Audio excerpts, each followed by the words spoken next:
On St. Valentine's Day in 1900, a party of schoolgirls set out to podcast at Hanging Rock. Some were never to return.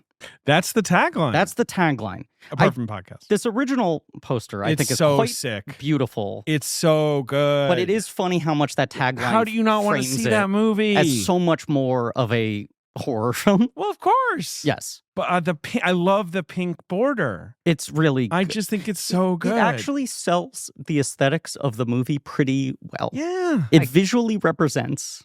I did Google, or I think I clicked through on Wikipedia, Mm-hmm.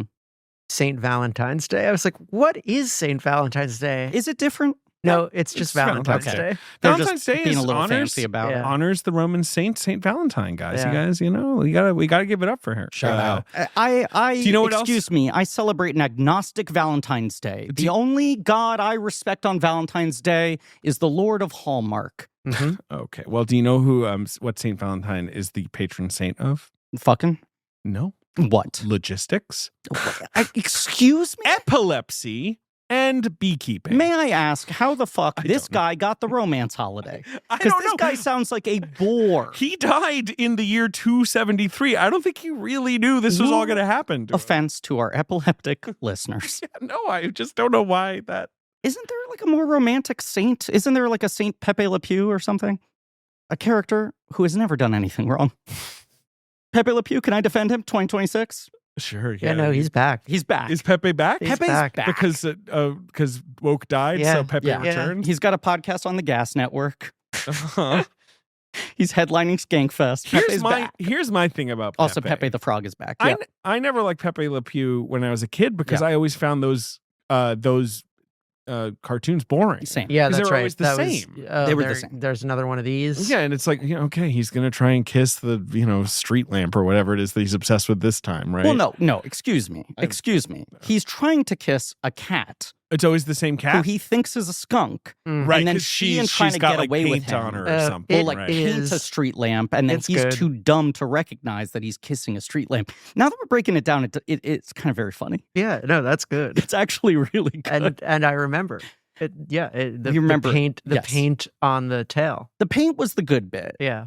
I do think there was perhaps a conceptual flaw in the format where like Roadrunner and Wile E. Coyote, They had something to do. You could do some variations on a theme. which ain't the exact word I was going to Yeah. use. Even if the structure was the same every time, the variation of the traps and the devices That's was right. huge. Pepe Le Pew, it's always the same cat. Yeah. She's got like 3 moves. And the more they bring them back, the more you just feel terrible for her. Totally. This hell she's living in. Sure. Well, then fuck it. Pepe is canceled. Suppose, Okay, we're like, going to the- cancel Pepe. The Ice King is a post Pepe Le Pew In- cartoon in- character. You're saying in, Adventure Time? Adventure Yeah. Time. I A like great this take. character. I like this take. Because He's like incel Pepe. yeah, Yeah. it's the same thing. He's just kidnapping princesses. Yeah. But he's got the sort of, I know we learn his backstory later, but current Ice King has the kind of the deep insecurity, right? He's always shaking. Yeah. Right. Yeah. I loved Adventure Time. I admit I have not thought about it in quite a long time. That might be an interesting one to throw at your daughter. She has tried it and she digs it, but it obviously disturbs her because Adventure Time's like, At a certain point, it Little becomes weird. for adults too. right, exactly. And my wife actually forbade me from showing it to her Really? Mm. because she was like, this is too disturbing right now. And my daughter was pretty interested in it, but I think we'll wait a year or two. She's but yeah, also I was like digging deep it. into watching The Wire right now, right? You got to finish that off. Trolls World Tour is the one. What does she think Yes. about season 2? Of The Wire? Yeah. She's like, why do I have to care about the Sabakas? Yeah. And then later she's like, you know what? Season 2 might be the best one. Did you The journey everyone goes on with The Wire. did you go through, I guess World Tour is 2. Did you do the first Trolls? She or watched did the she first jump Trolls straight- okay. once. She loves Trolls World. Something I really struggle to Trolls World War. say. Trolls World Tour War because T. she loves the hard rock trolls. She loves the villainous, Okay. heavy metal trolls. Rachel Bloom? Rachel Bloom and Ozzy Osbourne. R.I.P. The minions are from a different. They're not. They in- are. They They're are. not in So that one. what Trolls is about a bunch of trolls, Troll dolls. who Yeah. sing, and then Trolls World Tour reveals that there are genres of trolls based on the kind of music that they sing, and the trolls we know are the pop trolls, Right. But there's also classical trolls, country trolls, heavy metal trolls, techno trolls, funk trolls. Was this post or pre-Barbie? It's Pre. Barbie. Yes. And the heavy metal trolls are trying to take over and turn all music into heavy metal. Oh, that's fun. Which is a very- noise trolls. Oh, Well, I wait. mean, they. What about? I feel like this is also like Spider-Verse. It's got a little it's of that. post a little Spider-Verse, sp- but it's just post. Yeah. The big legacy of Trolls World Tour, already semi-forgotten, was the canary in the coal mine. It was the first straight to streaming. That's COVID. right. I It was remember supposed that. to come out end of March, and it was the first movie, like 10 days into lockdown, that studios announced this will be a $30 rental on Mhm. Apple tomorrow. They probably made a ton of money. They I made think a they made a ton of tremendous money. amount Yes. of money. And now my daughter watches it on Peacock about twice a day. Wow. It sounds like you're living through a really fun time. It's a little annoying. For some people, Weird. the David has pandemic taken a never ended. shotgun. Yes, you're stuck in pandemic hell. It's okay. It's okay. I don't mind Trolls World Tour, although I do mind saying it. Yeah, it's terrible. Welcome to Blank Check with I'm Griffin sorry, and who David. the fuck are you? What is David, this? I'm one of the You hosts. don't say that. Well, you say it then. Can you say please? Yes, please. This is Blank Check, a podcast about filmographies, directors who have massive success early on in their careers and are given a series of blank checks to make whatever crazy passion projects they want. And sometimes those checks clear and sometimes they bounce. Baby, one time we covered the first Trolls movie on Patreon. This is a mini-series on the films of Peter Weir. At David's insistence, it is called Podnik at Hanging Cast That's right. because David thought Podnik was a really funny word. I thought that was funny. I thought Podnik. Podster and Castmander, the pod side of the cast. Ugh, too much bullshit. That's a supreme slice of pizza. That's Yeah. all the toppings. Yeah, I don't Dead like it. Podcast Society. I mean- Simple. That's very It's- melancholy. That makes yes. you want to sit by It's the powerful. fire or stand on a desk. Yes. A A noble tier. Was that a big movie for you? Though you've mentioned it twice already. No, not at all. Actually, yeah, I've seen it once, Mhm. and I've seen it years ago. I just like Peter Weir is such an interesting weird. He's a weird Well, one, He's a weird one. and I have to admit, kind of worked in every genre. Kind of couldn't. this pin is him me down. being, I guess, reverse racist. I can't wait to hear this. So thrilled for Uh-oh. whatever this Cannot is. wait to hear this. I always get his filmography confused with Nicholas Roeg's filmography. Well, that's Good, interesting. good, That, and I don't think that's reverse racist. It is kind of what is the commonality between those two guys? They're just they feel like guys who wear cravats but are freaks. There's something like Aboriginal going on, Sure. or like I think it's Walkabout is maybe the You're the thinking of key. Walkabout? Yeah, I'm That makes a thinking lot of Walkabout, sense. and I'm thinking Yes. about like the like there's this thing, especially in the because then I looked up the Peter Weir filmography and I was like, oh, I can't talk about what's the one with Albert Einstein and Marilyn Monroe? Not Oh, performance. no. Performance is What's that movie one. called? Eureka? Eureka? Yes. No, not no. Eureka. No, it's not That- called 'cause that's about gold. Conversation. It's called These are all movies though. they are. I'm gonna find it. That movie rocks. Yes. But That's one of the more quietly insane movies ever made. I think they Insignificance There we is go. the film, wonderful name too. and it was Easy to remember. Of course, Teresa Russell. I Yep. think as Is Marilyn Monroe. correct? Gary Busey as I think Joe DiMaggio. Yeah, that's right. Obviously. Yeah. Where have you gone, Gary Busey? Wait, who played DiMaggio in Blonde? In Blonde, wasn't Also Gary Busey. They brought him back. it Adrian Brody? No, Was it? Oh boy. I remember thinking they got DiMaggio wrong. In Blonde, kind of valid. in Blonde, Gary Busey was Albert Einstein. In Blonde, Gary Yeah. Busey did come back. Is Gary Busey alive, or did he recently leave us? He's alive. He is He's alive, alive, okay. but let's just say this episode's a month away. Yeah. Right. As You is never know. Peter Weir. Peter Correct. Weir is alive, retired, and I truly think like gardening and chilling out. Yeah. Yeah, he Um, seems to be taking it easy. What was I going to say? So I think because there's this thing, especially in like the Australian Peter Weir movies, at least the ones that I've seen, where Mm-hmm. there's like something grotesque, or there's some kind of like the guy from the what's the plumber one? The Mhm, guy, the plumber. the titular plumber. Mhm. I feel like yeah. I relate that to the like. There's a lot of that kind of guy in the Nicholas Rogue movies Nicholas too. Rogue is like, I think, a classic dang-ass freak through and through, whereas Peter Weir, for a guy who he left it behind. He left it steady behind. hand. That's what's interesting. I do think there's a baseline darkness to his Yes. movies. I think so. I think part of what was good was he was able to jump over to Hollywood and work with big stars, but what they appreciated was that he brought a surprising amount of edge and depth and darkness. And in this way, there's a little bit of like Milos. Yes. Another you guy know. like that. He does have a kind of bifurcated the Australian half and the Hollywood half of his career. This is absolutely his guarantor in the terms that we usually apply on this podcast. This film. Yeah. His second feature film, which is basically canonically accepted in Australian culture as the great Australian movie. I think it was named the #1 Australian movie in some survey. Is that true? Yeah. I can More than a Mad Max or a Heavenly I Creatures? guess the question is right now. We get into the question of what's the competition. I think it's a little bit because this is seen as the supreme artistic achievement. Yeah. And Ben and I were watching some of the special features, producer Ben and I, on the Second Sight box set, and Weir was talking about that in the sort of reconstructed Australian new wave in cinema, they had like comedy breakthroughs. Mad Max, of course, is semi-inspired by The Cars That Ate Paris and comes after Weir, but kind of concurrent in this time. But they were like succeeding in genre. They were succeeding in character-based comedy. And there was this feeling in the industry of, can we identify our Ingmar Bergman? Mm-hmm. Can we have our like elevated auteur who we can point to the other countries and go, we got a guy? And this movie was sort of received as, I think we finally have we found our guy. Yeah, and then, Noyce and other people come out kind of like simultaneous with him. But I think this is culturally seen as such an important breakthrough of kind of serious legitimacy. I mean, who are? I mean, George Miller, obviously, we mentioned him. Who are the other big guys? Baz. Right? Baz. Is Alex Proyas Australian? He is. Yeah. He comes later. He's a little later. Yeah. Let's see. Who's identified as part of the Australian new wave? I feel like Wake and Fright has been maybe reclaimed as a significant one. But he's interesting because that's Ted Kochev. He jumps over to America very quickly and then does like First Blood. Yeah, he does like Weekend at Bernie's stuff, or Dallas 40. Wake and Fright is really cool though.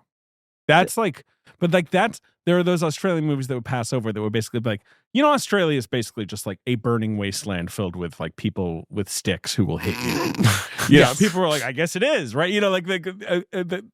And then Paul Hogan comes over and he's like, no, we're just a bunch of mates who love to have a big beer. Like there was that. Gillian Armstrong, yes, is part of that same wave. But I think a lot of The Leftovers season 3. Yes. I do think Peter Weir kind of stands out as the guy who made the translation over to the studio system the best, as I was saying, right? Sure. Philip Noyce becomes first and foremost kind of like hired hand, elevated, adult thriller guy. Right. Damon Lindelof has cited this Picnic film at Hanging Rock. That's right. I read that actually. Yeah. Season 2 of The Leftovers. Yes. The best and that's the other thing about this movie is like the cultural tale of its influence on other major works is humongous. Sure. This feels like such a turning point movie of helping to define. It's a fascinating. I watched this movie for the first time. Hi, I'm Jane, by the way. Yeah, I was about to say, Griff, who's our guest? Our guest today is Jane Schoenbrun, returning to the show for the second time, director of I Saw the TV Glow. And we're all going to the World's Fair. We're all going to the World's Fair. The title of your next film is? It's Teenage Sex and Death at Camp Miasma. I was going to get like 60% of that right, but I didn't want to make Somebody said Teenage Death Camp. This is why I didn't want to take the That sounds touchy. Yeah. That sounds like we could be going in the wrong direction. Yes. I definitely would have just said like Camp Miasma. I would have not been sure. Camp Miasma for short. There was a moment early in like production or prep when some emails were being sent and they were just being sent with the shorthand Teenage Sex. Right. And I said, you know what? Go with Camp Miasma. Yeah. Have you figured out what the acronym is? Is there a catchy kind of... No, it's great. It's even better than Istv. You have some good, yeah. Yeah. But then your TV Glow, you could just call it TV Glow? Yeah. No, Or you could call it it's miasma. We've been saying miasma. You do love a long title. I have been accused of this, and you have things to say, and you're going to start saying them. You should at the call title. your next Where movie does it like come from? I think it Jim. comes from like Godspeed You Black Emperor Yeah, albums. hell yeah. Hell It's like yeah. good. Lift your Nice. skinny fingers to Yeah. heaven. Yeah. Or whatever that song was called. Or album. Remember Death from Above 1979? Sure. Remember them? They were great.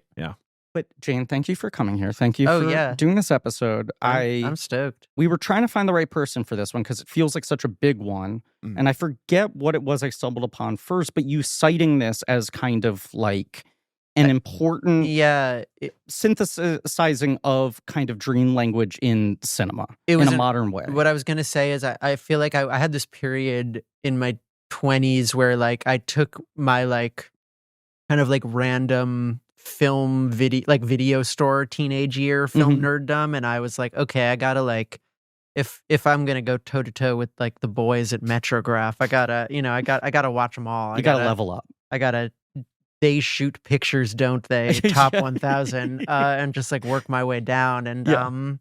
and this was very early in that for me. Like I watched this one like pretty early on in like learning film history and the canon, and this was like an early one where I was like, whoa, there are films like this from the 70s. What's interesting about it, because I also like first watched it probably in college or whatever, is like it's so hooky, Yeah, like premise, yeah. that you do like there's no barrier to entry with this movie because you're like, oh fuck, what is Yes. a mystery? And then you watch it and you're left with a completely different set of feelings than what you might have imagined of like it's definitely not about like, trying to figure out where the girls went in a meaningful way. Like it's not a practical film. We'll in any dig into sense. this Yes. further, but the great anecdote that Peter Weir tells about showing the film to an American distributor for the first time after it had like broken out in Australia Right. and it was a buzzy title, and the movie ends and the guy throws a cup of coffee at the screen Right. and goes, "There's no fucking answer." Yeah.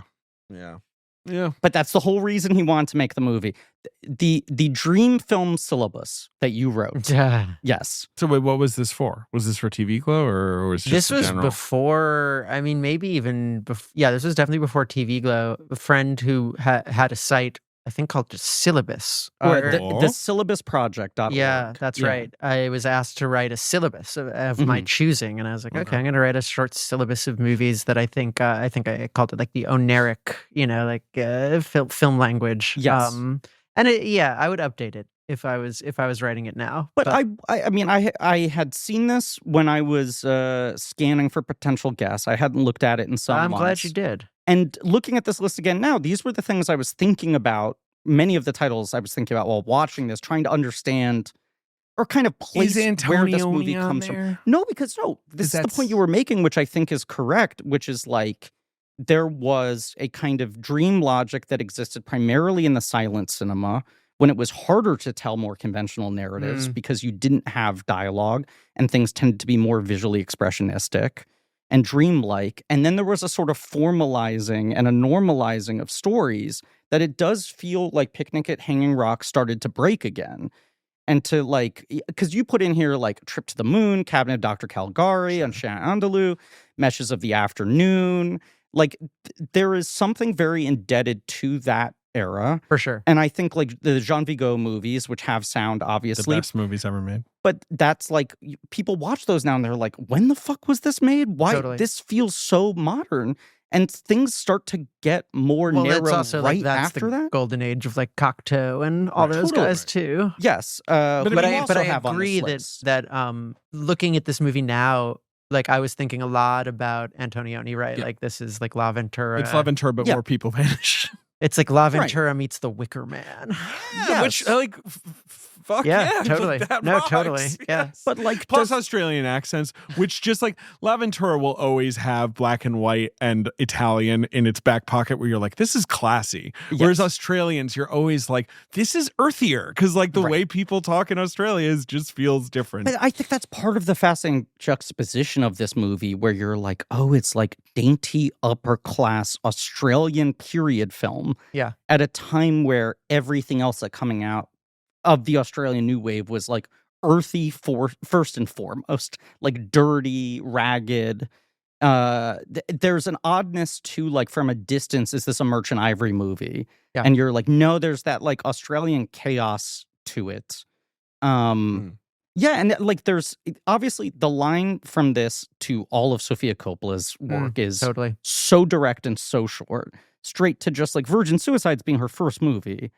Oh, sure. Feels so not iterative of this, but influenced by this, and she has cited it as being like a big turning point movie for her. But I also think Malik is like on the same spectrum as this, and obviously is just a couple years away. I thought of Memoria watching this movie. Yeah. That's maybe the other best movie ever made. Yeah. Am I crazy? I love Memoria. That movie is the best movie ever made. Certainly of the decade. I should have put so it on my far. Sight and Sound list. Like, what was I doing? I've shared my fuck up with that movie, right? What? I went Had to it on mute? No. Even worse. I went to see it with an ex-girlfriend at the Alamo Drafthouse. That is the worst movie to see as a dine-in experience. God bless. Yeah. God forbid an emotionally charged, are we getting back together? Crunching or is my this the end of mozzarella everything? sticks. Yeah, it was like a reconnection point that ended with me. Bad night. That Anyway, movie made me want to just run into the street. I was so happy with Right. the ending. I was, instead I was just like very self-conscious about when I took bites of my chicken tenders. But this is a weird one. Like this, like feels like sci-fi, right? Like Picnic at Hanging this Rock. movie, absolutely. At moments, It is is. really flirting with that. Yes. It was one of the Coen Brothers movies where you said this, David, and I've thought about it a lot, where it's like, Great point by me. well, wait until Once in you a hear while. what it is. The point was, I'm big and smart.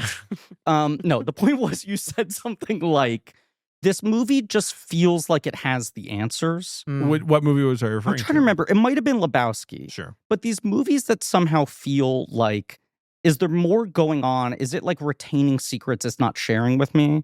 And beyond the fact that this movie is like pointedly unsolved. Right. I think there's something to watching this where you're like, is this religious? Is this supernatural?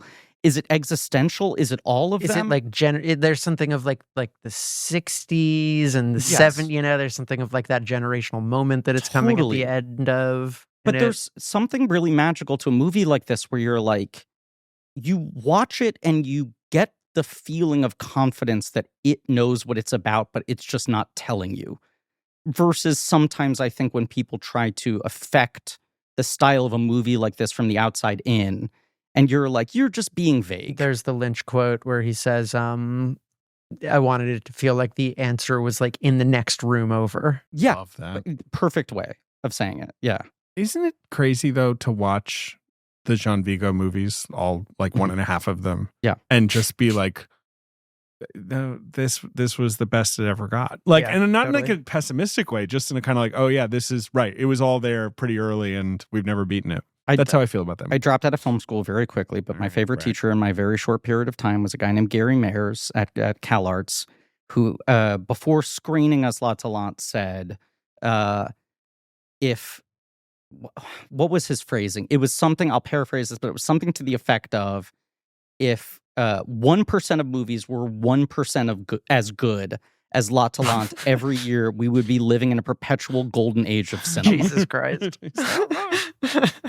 I think it's like who is like, and I do feel that relationship between La Ventura and this film where like it's how I feel about the Blair Witch Project also, which is like you weren't like, let's make a found footage movie. You were like, let's make a movie, and here's like you invented the language. Yes. And so Yeah. Without Yes. even totally meaning that's how I feel to. about like Elliott Smith songs versus like a litany of like other singer-songwriters who are sort of like occupying a genre. There's like something like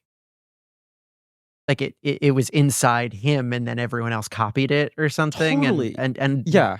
La Ventura to Picnic at Hanging Rock, because I feel like I don't watch this movie and maybe it's just that I know we're not going to get the mystery solved, but La Right. Ventura is like the essence of that. Like, what if the third act didn't come? Right. Yes. Right. Right. What if it's like, and that's that. And I leave you with your thoughts, like not with an answer or explanation. Whereas this almost feels like it's like playing in that genre. Like that genre existed for this so that this could swim and run and make it a little sci-fi. Well, and also that sci-fi. It feels like a simulation sometimes. A little bit. Yeah. It's something to the fact that it is so seismic stylistically and in terms of what it like contributes to the modern film language. And yet, unlike what you're talking about, someone like Malick or Antonioni or Sofia Coppola or Elliott Smith or whoever, where you're like, this is the only way they would know how to make something. They're not looking to break the form. This is just the purest expression of the way they view the world and their emotional landscape and all of that. You get into the making of this movie and Peter Weir like just breaks it down logically. This is not a style that's really shared by any of his other films. He gets there incrementally in terms of problem solving the best way to adapt this novel and like serve the material and also make something that is sellable, and ends up sort of like stumbling into this. Right. It's like the guy who like creates silly putty while trying to remove wallpaper glue or whatever. Yeah. Blair Witch Project is actually, it is a great comparison to this movie also, because it is another movie that you watch where you're like, this isn't real, right? Because like my wife was like, is this based on a true story? And I'm like, no, like people didn't vanish like in like a mystical way, but you watch it and you're like, this is a real thing that happened in Australian history. It feels weirdly real, and there also was the cultural reputation that preceded this movie of the book being framed almost as like a mini Fargo. Is this real? Right, like what inspired this? Right. God, Blair Witch is the best. How do we? I guess we would do the series on Patreon. Yeah, that's what we've talked about. It's a weird movie to talk over, but yeah. Anyway, I could you do like it. Blair Witch. Watch. All right. We're not doing Blair Witch. I still maintain the scariest stuff in Blair Witch is at the beginning. I don't, or maybe that's crazy, but I do. I love that movie. It's incredible.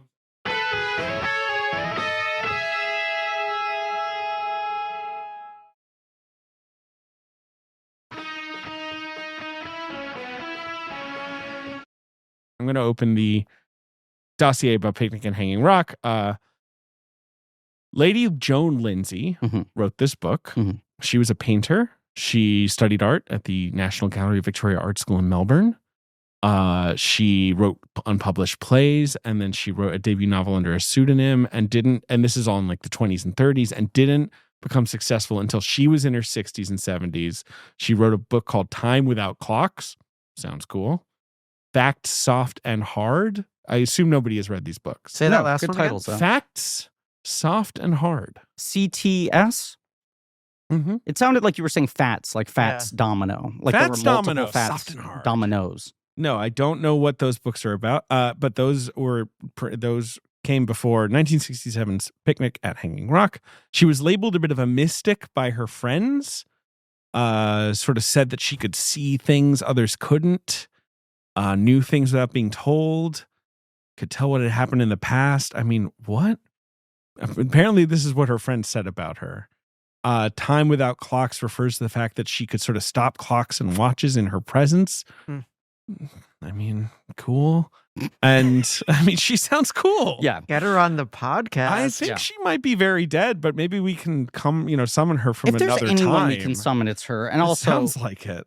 She probably likes League of Their Own. Now, Hanging Rock is a real place. She'd had a weird dream about a picnic there. She knew this place well from her childhood holidays. And she wakes up from this dream and she can feel the breeze blowing through the trees and hear the laughter. And like, she starts writing and wrote this in 10 days, supposedly. Yes. The novel. As though The novel. possessed, correct. Now, the novel opens with, whether Picnic at Hanging Rock is fact or fiction, my readers must decide for themselves. As the fateful picnic took place in the year 1900 and all the characters who appear in this book are long since dead, it hardly seems important.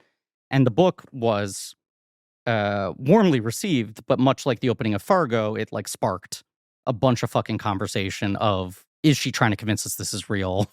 Is this a con? Is this like a scandal that's been covered up? Et cetera, et Now, cetera. here is a painting called At Hanging Rock by William Ford that inspired her. Clearly as the well. film as well. Exactly. Indeed, as you point out, she kind of does the Fargo thing of like, is it true or not? To her, true is different. That's how she puts it. And so, the Peter Weir had made Homesdale, right, Griff, which is like, is it a short film or is it like a TV movie? It's like 50 minutes long. Yeah, he made a couple 50-minute guys. I haven't seen Homesdale yet. I watched his section called Michael of an Omnibus about young people in Australia. Okay. That's very good. But Homesdale is seemingly the one that got him on the map. And it was the movie that attracted the attention of Pat Lovell, who is like a Australian sort of showbizy person. She was like a TV person. Yeah. Yeah. And she kind of takes the book to Peter. He was writing Cars That Ate Paris, right? So he hadn't, even started work on that. And she leaves the book with him. He reads it late into the night, can't put it down. He loved that it was open-ended. Like, he's basically reading the book being like, they better not solve this. And then they don't. The quote I heard him say, it's not Sherlock Holmes. He always thought about Hitchcock saying that a mystery was the hardest kind of story to crack. Right. But in his experience as a viewer, he always felt disappointed when mysteries had to solve themselves. Well, because Sherlock Holmes, it is annoying when he's like, actually, it was a robot, and then sometimes it's awesome. Sometimes it's awesome. Yeah, excuse me, David. If Sherlock Holmes said it was a robot, that would be awesome. The Hound of the Baskervilles was a big fucking robot. That would be cool. No, but it's very hard to make the ending that is more satisfying than the anticipation and the mystery, which I think what he was saying, that often it feels like, even if an ending is like surprising or catchy, that it still isn't as exciting as the tension at the center. Kind of how I felt about Weapons. Interesting. Fair I mean, enough. Yes. I mean, I was like, ooh, where are these? I hope I don't find out where these kids went. And they're like, it was a witch. It was a witch. It was a witch, and she did a specific thing. She did very specific stuff. She did some very specific things. She had a very particular set of skills. She did. Tangling hair around a stick. Yep. Cutting Water's involved. A bowl of water. Yep. But yes, he read this and was like, I fucking love that this just doesn't have an ending. Yes. That it doesn't solve it. That's my perfect kind of mystery movie. He meets with her because he has to be approved by her to make the movie. They meet, and at a certain point he says, forgive me, but can I ask you, I'm not supposed to ask you this, but is it true? She looks the novelist, tense. You're saying. He asks the novelist. Yes. Yeah. He was, in fact, specifically he was told, warned don't ask going this. into the meeting, the only thing we forbid you from doing is asking her if it's real. And she said, I really don't want to discuss that. Please don't ask again. Wow. But then she also said... She still was into it. She was like, you can make the movie. I believe she said something to him to the effect of, it feels true to me in a way. And that his interpretation of it was, this is in some way in conversation with some experience she had that she would not share. Obviously, it is set in a time she didn't, it would not have lived through in that way. But it felt like in the same way that it came out of a dream, it was some processing of something that she had deeply repressed, which is why she was so non-committal always. And it was sort of a warped interpretation. And then for us watching the movie, like watching someone else doing their best to like honor that experience that someone else had, that's interesting. Yes. And he also asked her, he said, you don't need to explain it to me, but can you tell me, is there a definitive answer in your mind? And she said yes. Wow. Ooh. Right. She said portal. Yeah. Well, he was like, do they just Dimension fall down X. a Dimension crevasse? X. They went to fucking Dimension Are X. there aliens? It's something supernatural, whatever. And she goes, I know what it is. Yeah. Thanos. Which is kind of what he needed to know, even if he didn't need to be told. Right. Totally. He needed that mood to exist in some way. Yes. He's recommended David Williamson, an Australian playwright, to write the book. Doesn't happen, but that guy does end up writing Gallipoli and Year for Living Dangerously, so they do work together. But he suggests a guy called Cliff Green, who wrote the screenplay, who said the whole thing was a magical experience. This is what I like about him. This is the quote I like that JJ highlighted. The first 20 minutes of the film were easy to write because it's straight line chronologically, but the moment when Edith comes screaming down the hill becomes a more complex story. So much of it is atmosphere and setting. It's really a book about the atmosphere of Australia. Love that that's like, again, that this guy just reads the book and gets it, that like, I am not, being asked to make this more linear or make this more about something in a way a movie needs to be about something. You know what I mean? Like, it'd be so easy to read this book and be like, okay, but, it can't just be about the atmosphere of Australia, whatever that fucking means, right? Like that it's, got to be more about like No, and then a bunch of guys came with metal detectors and waved them around hanging Yes. rock. And then a bunch of, spiritualists came or what, however there was a TV miniseries version of this I know. recently, right? I kind of wanted to watch it. What was that like? I mean, Yeah. I don't know. Like, what does that do to the story, if There's anything? a musical that has been like Musical. it just finished a run here in New York. Where I did was it trying to go? get to it. But like it's been like 15 years of like redevelopment. This is a Sure. story that people keep coming back to. I just want to throw out a little bit and like just move back one step for 1 second. The bizarreness of this project coming together in the way that it did. Patricia Lovell, the person you mentioned who reached out to Weir after seeing his short film, was like as a bad analog, like the Kelly Ripa of Australia, like someone who had started in radio and then was like a children's TV presenter and then was like a morning television person and like did not have a footing in film, reads this book, decides I should option this. Right. And I've seen the short film And I from guess a I guy who need to- hasn't made right. a feature yet. And I'm going to reach out to him where Peter Weir's like, when I got the call, it didn't even fucking make sense what was being presented to me, why she was the person, why she would believe in me. And then when she brings him to meet with Joan Lindsay, he and Joan Lindsay hit it off immediately. Sure. And she was, by all accounts, a very kind of tough, guarded customer. And everyone's just like, this feels like the right combination of people, even though it belies any sort of traditional thinking. They could barely scrap together a budget. Obviously, they're promising to make a movie with no resolution. Mhm. It's not an easy sell. The Mhm. book was at least famous in Mhm. some way. They get £220,000 is how he puts it, about 440,000 Australian dollars. Mhm. Their money is laminated. Yeah. It's like plastic because they all go in the beach. They all go in the water. Australians are going to get so mad at me on this miniseries because everything I know about Australia is from uninformed opinions that British people had that I learned when I lived in Britain and Bluey.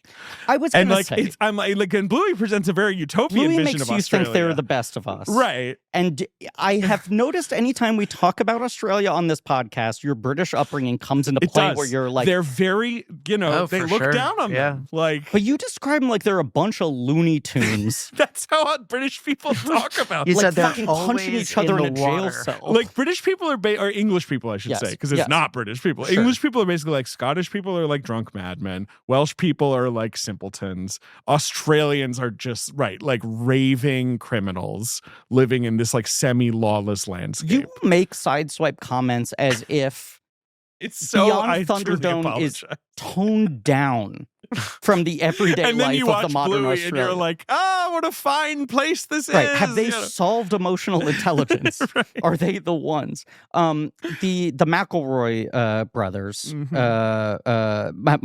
my brother and Peter Weir, Hal and Jim McElroy, who produced this and also produced Cars That Ate Paris. Yeah. And later produced The Last Wave. They said they were having such a hard time getting Cars That Ate Paris off the ground. They knew how difficult it was for that movie not having like a clean hook and a weird title and like a murky plot. That one of the strategic decisions they make is we're already thinking about how to sell this movie that's not going to satisfy in a conventional mystery way. Let's make the girls who disappear as like ethereal and poetic and enticing as possible, not just so we can put them at the center of the poster, but so that the tension of the movie comes from the rug pull of, oh shit, they're gone. Right. That the Psycho. dreaminess, right, Yes. right. Yeah, That yeah. there Like, is really a kind hook of, you into these girls. right, a psycho framing that they pitch to Weir and he's on board with like, how do we make the first 30 minutes so intoxicating? And even just the visual language of fucking pan flutes. these girls in their the- flowing Oh my white God. dresses, Right, the front of right. the poster with these dreamy color scheme, and then we're gonna freak you out. And I think that on rewatch, a thing that I kind of like vaguely remembered being left with, I think this movie maybe peaks in those first 30 minutes for me. It is. There's nothing like it. That's the I thing. don't know if you can sustain that mood. Yeah, no, 100%. Right. So it's sort of unavoidable. Yeah. But you are a little bit like, take me back, when it's right. Like, it is a movie where I'm like, I'm not sure I care who's sleeping with each other or who's having a conversation right now. Mhm.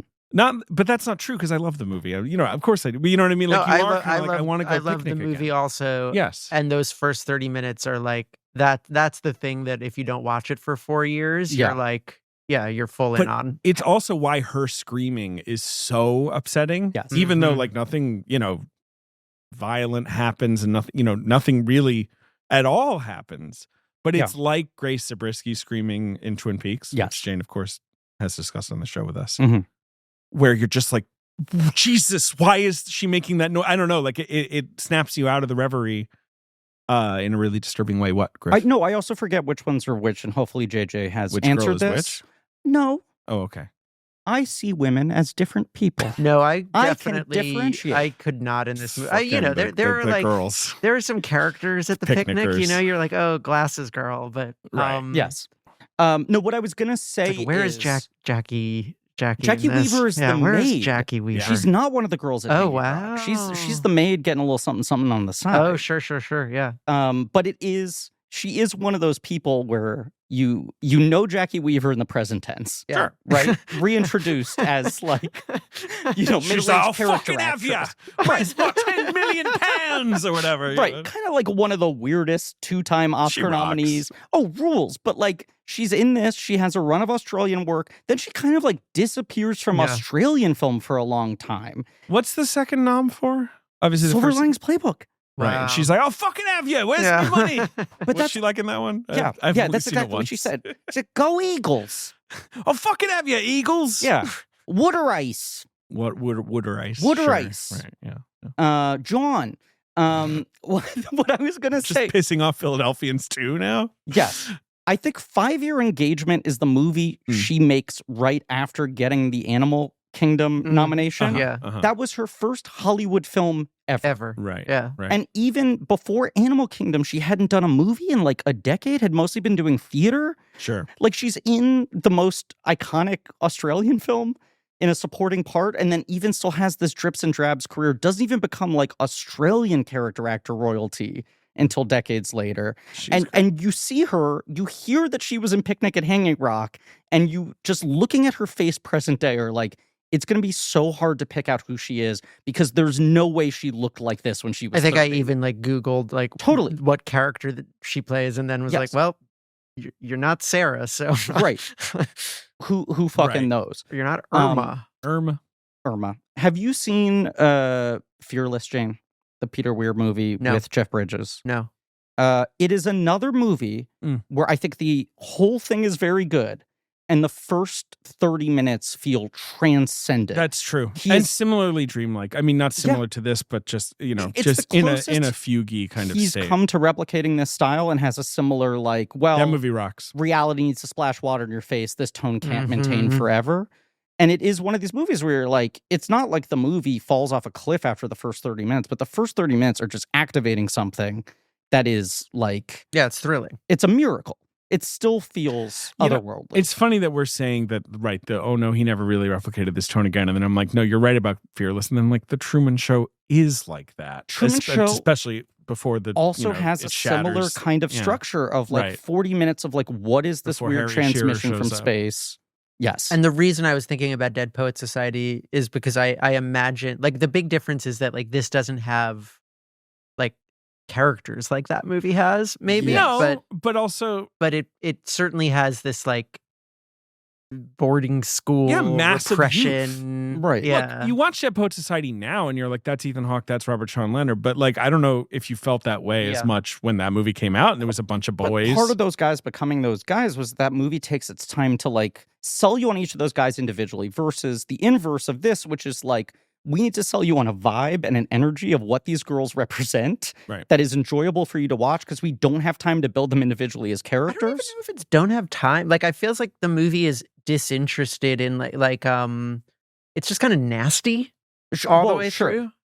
And like even like those men and like the school mistress. Yeah. And then at the end of the movie when you just like find out in quick succession that like the two main characters left like die. Yes. Very. It's like it's not logical. It's not like No. emotionally logical, or it's clear that it's like clearing space to do something else than Yeah, story. so when they're like, and everyone died, I'm like, yes, Right. I suppose you would never get over this experience. Everything's unraveled Right. already at this point. When you were saying, like, I don't really care about the conversations towards the end of who's sleeping with who when it gets into You know me, I hate gossip. You hate gossip.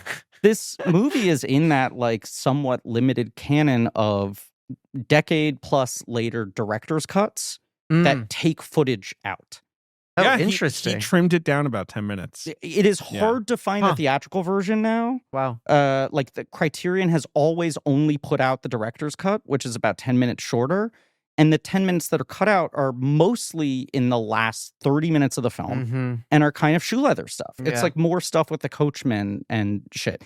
And none of it's bad, but it does feel interesting that he makes this film in 1975, and then in like 97 or 98, he's like, in decades of rewatching this film as part of retrospectives, maybe we just get to the end faster.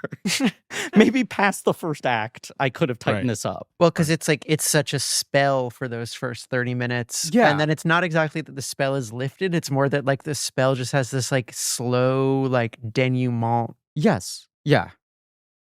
Just to give you a little more context on the film.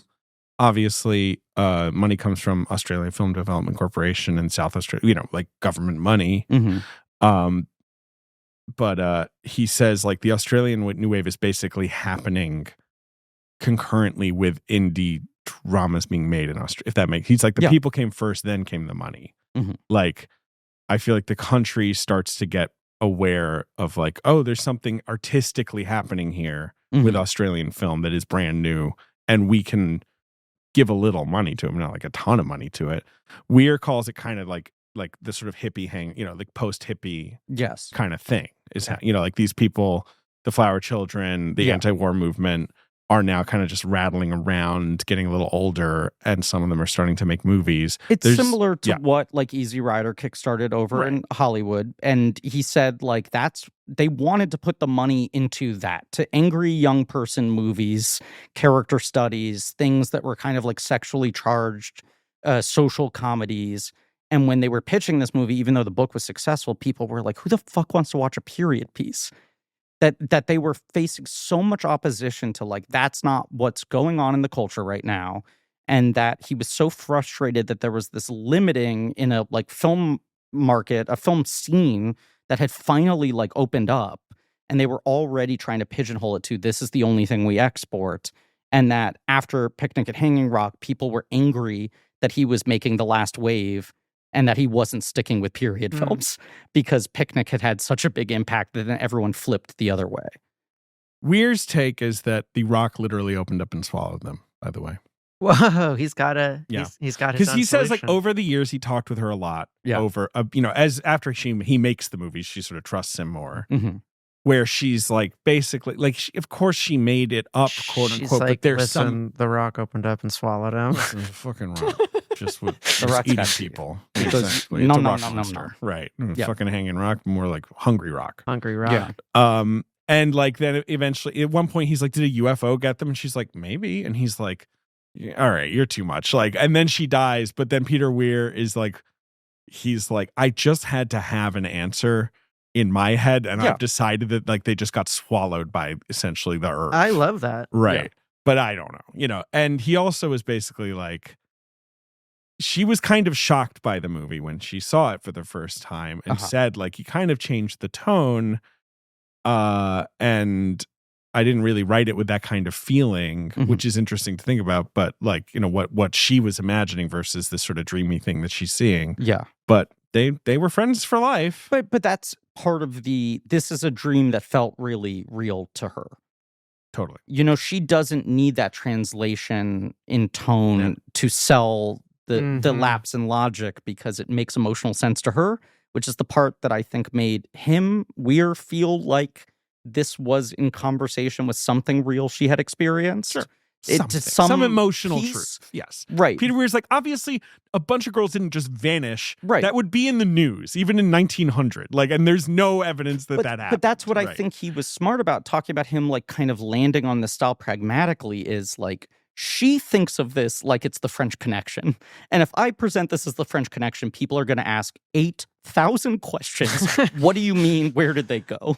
If it feels unreal from the beginning, that's part of the juice. He also said that when he went to the real location, once he had signed on to make the film, he was like, oh, fuck. Everyone There's like an energy. Everyone, when they shot there, said like it was spooky as hell and we hated it. When you see it in the movie, no offense, I was like, that's Hanging Rock? It's not that good. It's like More they're just like going on rock. this long trip to Hanging Rock. Yeah. Like, Australia sucks, guys. No, I'm kidding. I'm totally kidding. It seems to rock. They get these girls mostly from Adelaide, from like fancy schools. Like he basically like realizes they looked at lots of girls, but they realized like, no, we need kind of like posh private school girls wwho are 16 years old. This was the thing I was going to say. What? Before I lost my point, a thing that has never happened before in the history of this podcast, that they dubbed over a majority of the schoolgirls. Because for him, he was like, I'm ready to cast two different parts.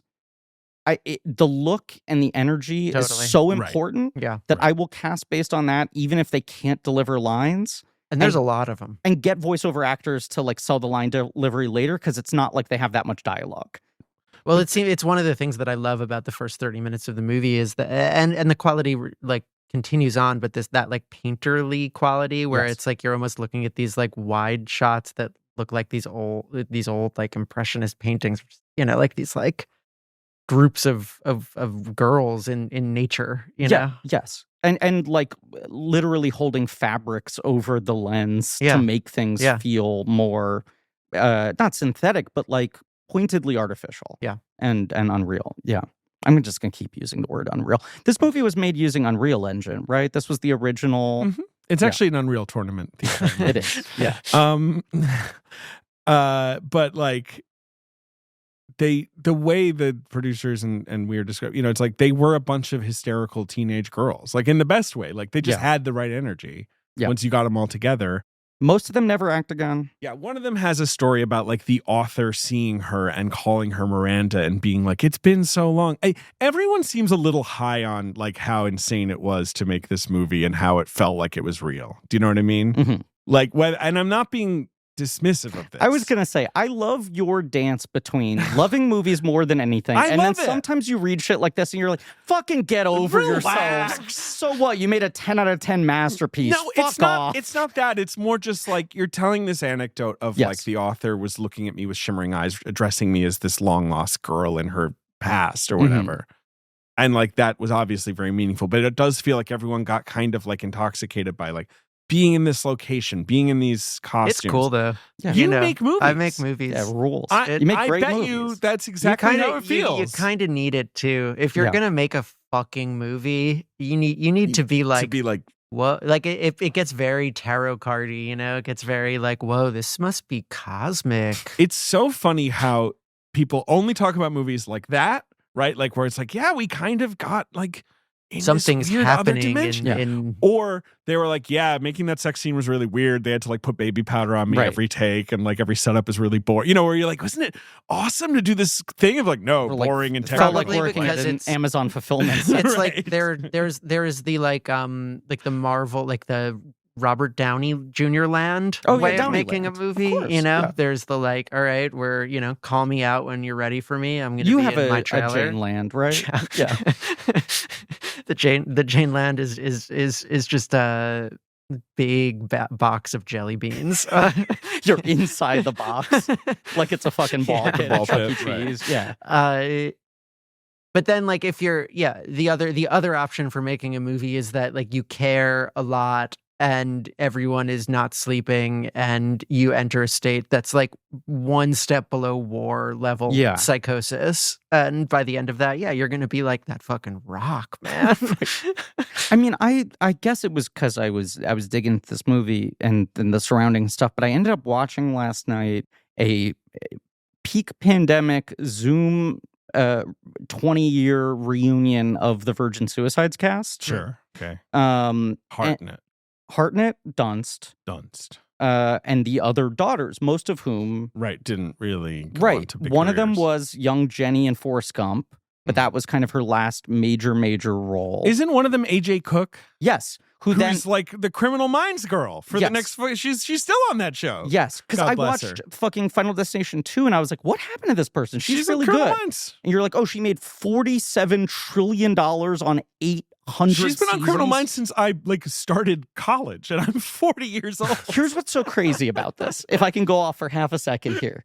She joins like 4 or 5 seasons in, and you're like, oh, late. She only did 600 episodes of Criminal Minds. She's now on a Criminal Minds spinoff, I believe. No, you are incorrect. Criminal Minds has merely been retitled Criminal Minds Evolution. Insane. Yes. Okay. And the other thing that happened is at one point... by the way? Because Criminal Minds went off the air for 2 whole years, and CBS was just like, need it back! Yeah. And so they just brought back the same cast. Montaigne's back. AJ Cook is back. They called it Criminal Minds Evolution, I guess, to distinguish that something had happened. Because Charmander used to be on the show. Right, and now he's Charmeleon. Charmeleon, yeah. But they at one point kicked her off the show because they were like, I got to tighten the budget. Yes, they kick her off and for a year. Fans protested so much they brought her back. And even still, you're like, she joined late. She was kicked off. The show died. And yet she's been doing it for... Why are you bringing up the Suicide Zoom? I'm sorry, what was this, the original? They were talking about how, like, for, like, Dunst and Hartnett, they had done other things, but those things felt way more traditional up until that point. And this was the first kind of, like, cool, artsy movie they had worked on. And the rest of the group were either, like, non-actors or actors who were kind of at the beginning of their career. Right, or James Woods. The young cast. Yeah, sure. And they were all, like... It was kind of incredible how well you established an energy. Right. Like, not in a woo-woo way, but you created this feeling of, like, we're all in this together. This is the vibe. It is safe. It is protected. It is experimental. It's such a huge part of, like, because it's, it's like circus shit. Right. And like, it's not just, like, for the viewers at home. Yeah. It's like, if you gotta, we talked about portals a lot on this new movie. Cool. It's just like, we're going through a portal, guys. Welcome to the portal. We're on the other side of the portal now. And, everyone is so sleep deprived and also, like, in a manic state of something that, like, people are ready to buy into that. I feel like Paul Thomas Anderson always talks about time travel. That like, that's what he's trying to push everyone through. Yeah. And even less, like, because he's not literally depicting periods in a very accurate way most of the time. It's like the feeling of that. But it is like there are things that are just feel like the technical work and still through everyone being on the same page have a consistent energy to them.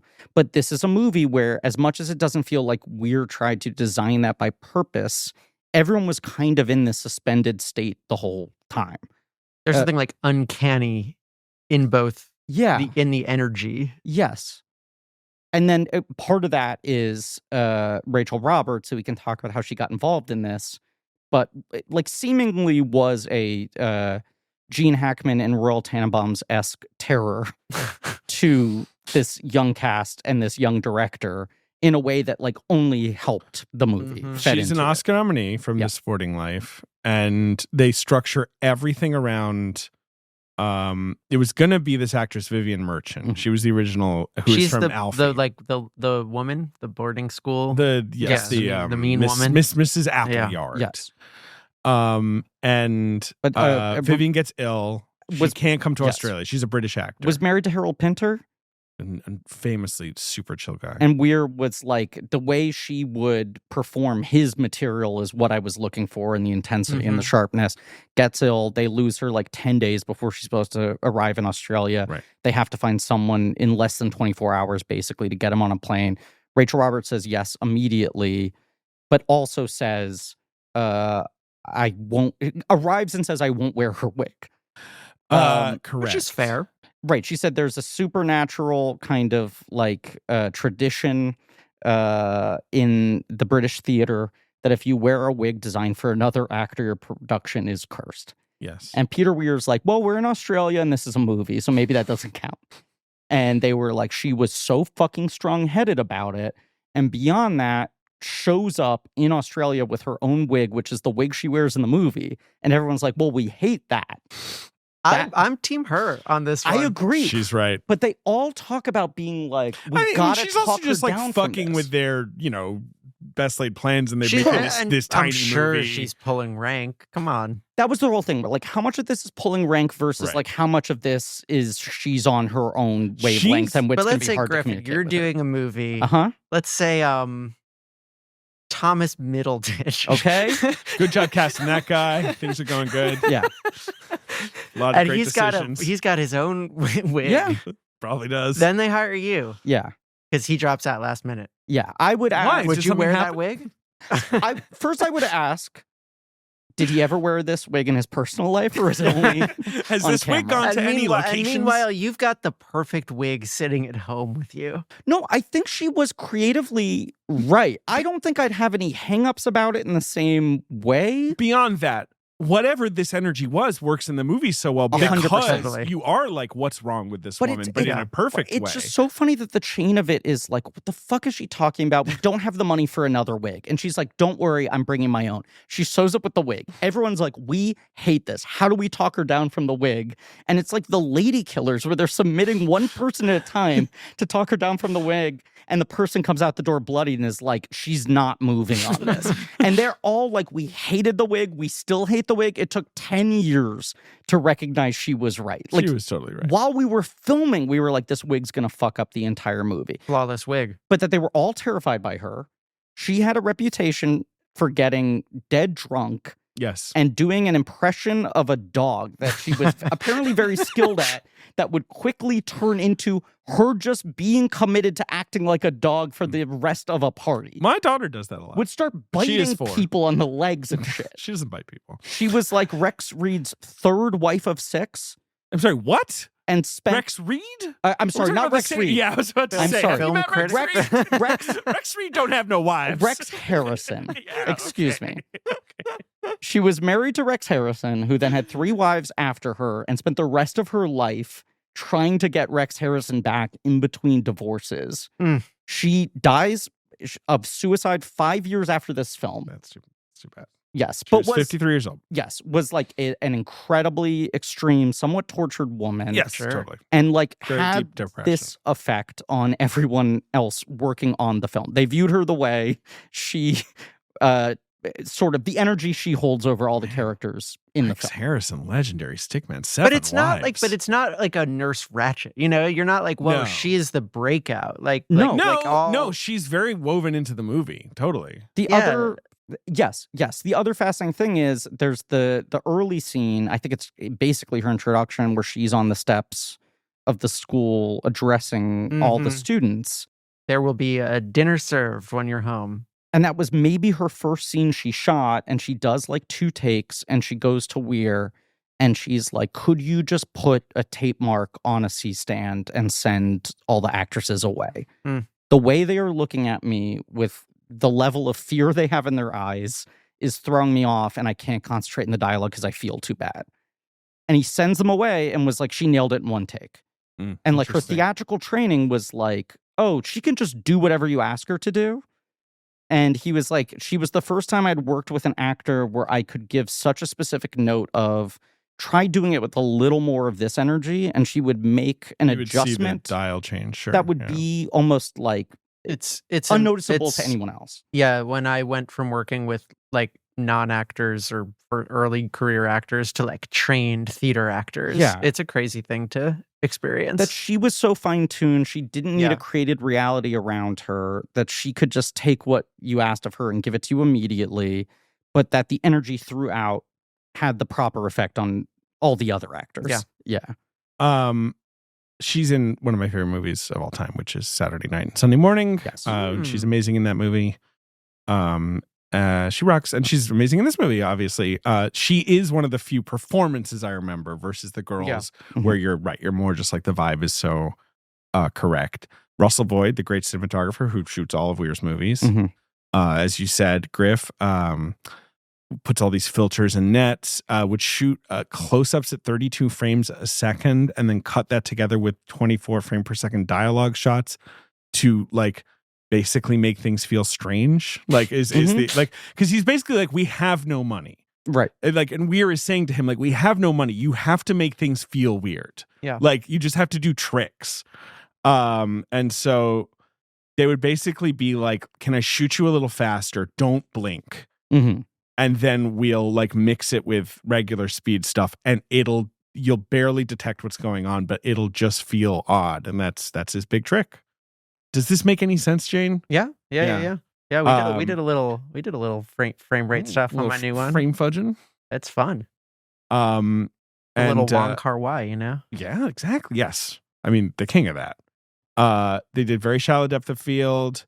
Obviously, they put like gauze over the lens. I mean, it's often literally like bridal veil fabric. Right. They would go buy bridal veil stuff. Right. John Seal is the camera operator on it. Obviously, John Seal is a legendary cinematographer in his own right. They just wanted to capture this kind of hallucinatory, rhythmic, mesmeric kind of atmosphere. So I have a question. Please. I'm going to pose it to you, David, as the foremost expert on Australia. Here we go. Jesus. Why? So cool. She had this dream. He made this movie. They made it dreamy. They never solved the mystery. No. But why does this capture Australia? That is a great question. So like what does he mean, the screenwriter said this, of course, Cliff Green, by like, he must mean this mood. I'm going to take back that he must mean anything, because I am not definitive on anything here, but he might mean like this mood of the country, quote unquote, civilizing, right? Which is what this school represents. Yeah. The school is so English, right? Like it feels because like I feel like so much of Australian culture is this push and pull of like, well, we're from England. Like so many people who came to Australia to settle the country originally, right, are being sent there from England to the English Empire, British Empire. And so like we're going to build our own England here, but it's like you're in a completely different environment. There's people already here. You're creating a culture that is not English, but then there's like Englishness that's being clung to with this school. Well, to be really blunt about it, it's like here's second generation colonizers trying to be like, we got our boots on the ground. Now let's start building Britain too. Different climate. And this is a movie that's literally about like the earth attacking that. Yeah, in a way. Right. They're they're violating this sort of hostile space, like natural space. Like it's not like a inviting place that they're in. No. It's pretty, I guess. It's hot. But it's hot. There's snakes. They warn about those snakes about 18 animals. times. I mean, it's the whole thing for me with Australia, where again, my reasonable and correct opinion of what Australia is like scorpions fall from the sky on you every 30 seconds. They're like, girls, you're going on a picnic to Hanging Rock today. I'm like, bring your spear gun. Just for context, just for the listener, my brother moved to Australia like less than 2 weeks ago. He just got there. After 3 weeks watching He's living in Picnic at Sydney. Hanging Rock. Yeah, but he is as of 21 days ago at the time of this recording. Did he get bit by a snake? No, I'm just saying. A rattler. It's just so funny to like talk to my brother and be like, I'm loving it here. And David's like, to be fucking clear, hell has taken over the earth. I am well aware that Sydney, I think especially, is an incredibly cosmopolitan city. It's very nice. Like, I know Australia is nice. I live in America. We can barely feed people here. Like most of these countries are quite doing a all shitty right place right compared now to us. Yes. We'd kill to Australia go to Hanging Rock. Yeah, Australia maybe got Get my ass to Hanging Rock. you got snakes and bats in the woods. Here we got them in the fucking Oval Office. You know what I'm saying? Whoa. I was told this was not a political podcast. We lied to you. This is the most political podcast. Do you want some whole and or raw milk? Yeah. What if that's, I'm all in on that this year. The raw ass David.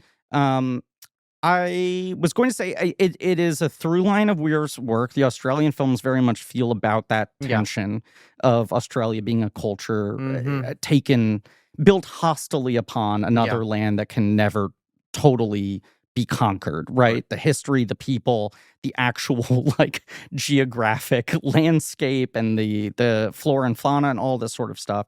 And then when he goes over to Hollywood, it does feel like his movies retain that core theme of the tension between two levels of society, or two aspects of reality fighting each other. That is true. But it is true. Is it not, David? Yeah. This one is like, I feel like everything that we're saying, yes, and it like, where is then the space for like the thing that I actually remember about like what this movie makes me feel like? And I presume for the Sofia Coppola, the same thing, which is just like, how about all that like pent up sexual energy. Well, that's the big thing we have to talk about Right, here. which I assume is another thing. I don't know much about Australia in the turn of the century, but there were sexual revolutions happening all over at that time. Mhm. People were reckoning more with, like, can we still keep women in a box and teach them to be good, proper girls who, never misbehave, right? Have to wear those awful corsets. Yes, and, there's God, we talk about how hot they must have been making this movie. When you see the guys in like fucking 4-piece suits. Or the Tweed and policeman in like an Oh, all my black God. uniform. Here's my line. I told you I had one line watching this movie. I said, I don't think you should wear white to Hanging Rock. It's a bad choice.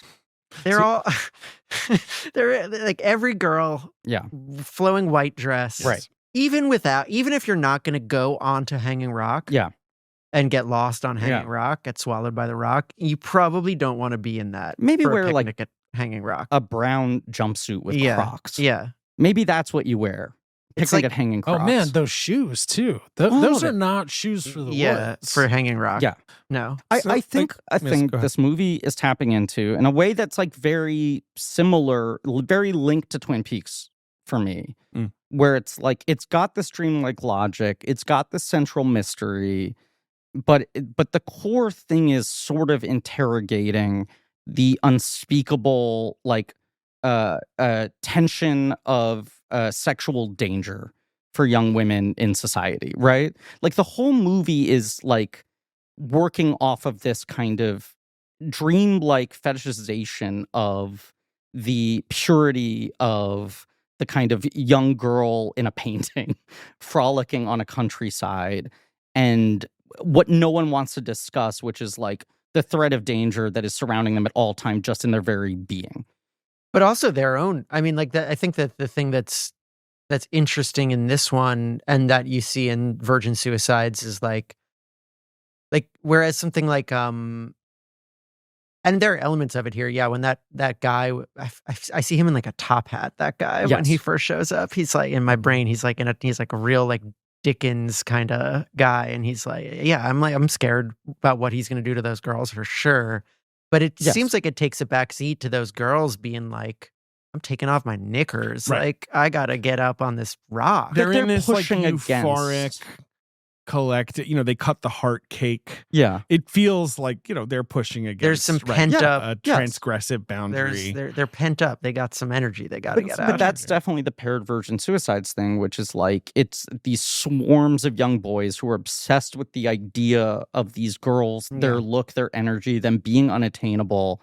Yet none of them are actually kind of the threat or the answer to what was going on inside of them, which is a little unsolvable. And this movie establishes such a web of men surrounding the rock and observing them, where in a dumber movie, you could see it being not a whodunit in a traditional sense. No, I thought of like I Spit on Your Grave, which would have been around the same time. You're pegging all these guys in the vicinity who are all kind of clocking these girls, and yet they're all at a pretty severe distance, and they're all just completely freaked out by what happened. Yeah. And if anything, are trying to rescue them. But it's like in the Twin Peaks way, and Twin Peaks obviously like provides straight answers at a point, but it's incredibly straight answer. the most normal answers. But it's more like turning that sexual tension in both directions, what they're feeling internally and what is being projected onto them, into a supernatural force that's just hanging over everything. Which I think is pretty cool. Really and pretty cool for like I there are so many like Lindsay Anderson type movies about like boys going wild at school. I can't think of a ton like Right, between others this and in this Virgin time. Suicides, like Or just in general. the pent up like female sexual energy. Now, if I Google movies about girls at boarding school, is Google going to... Yeah.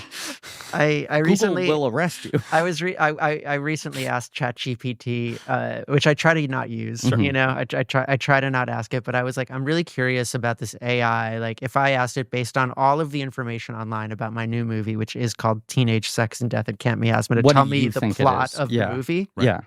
in the style of a Jane Schoenbrun movie, like I Mhm. wanted to see how close it could get.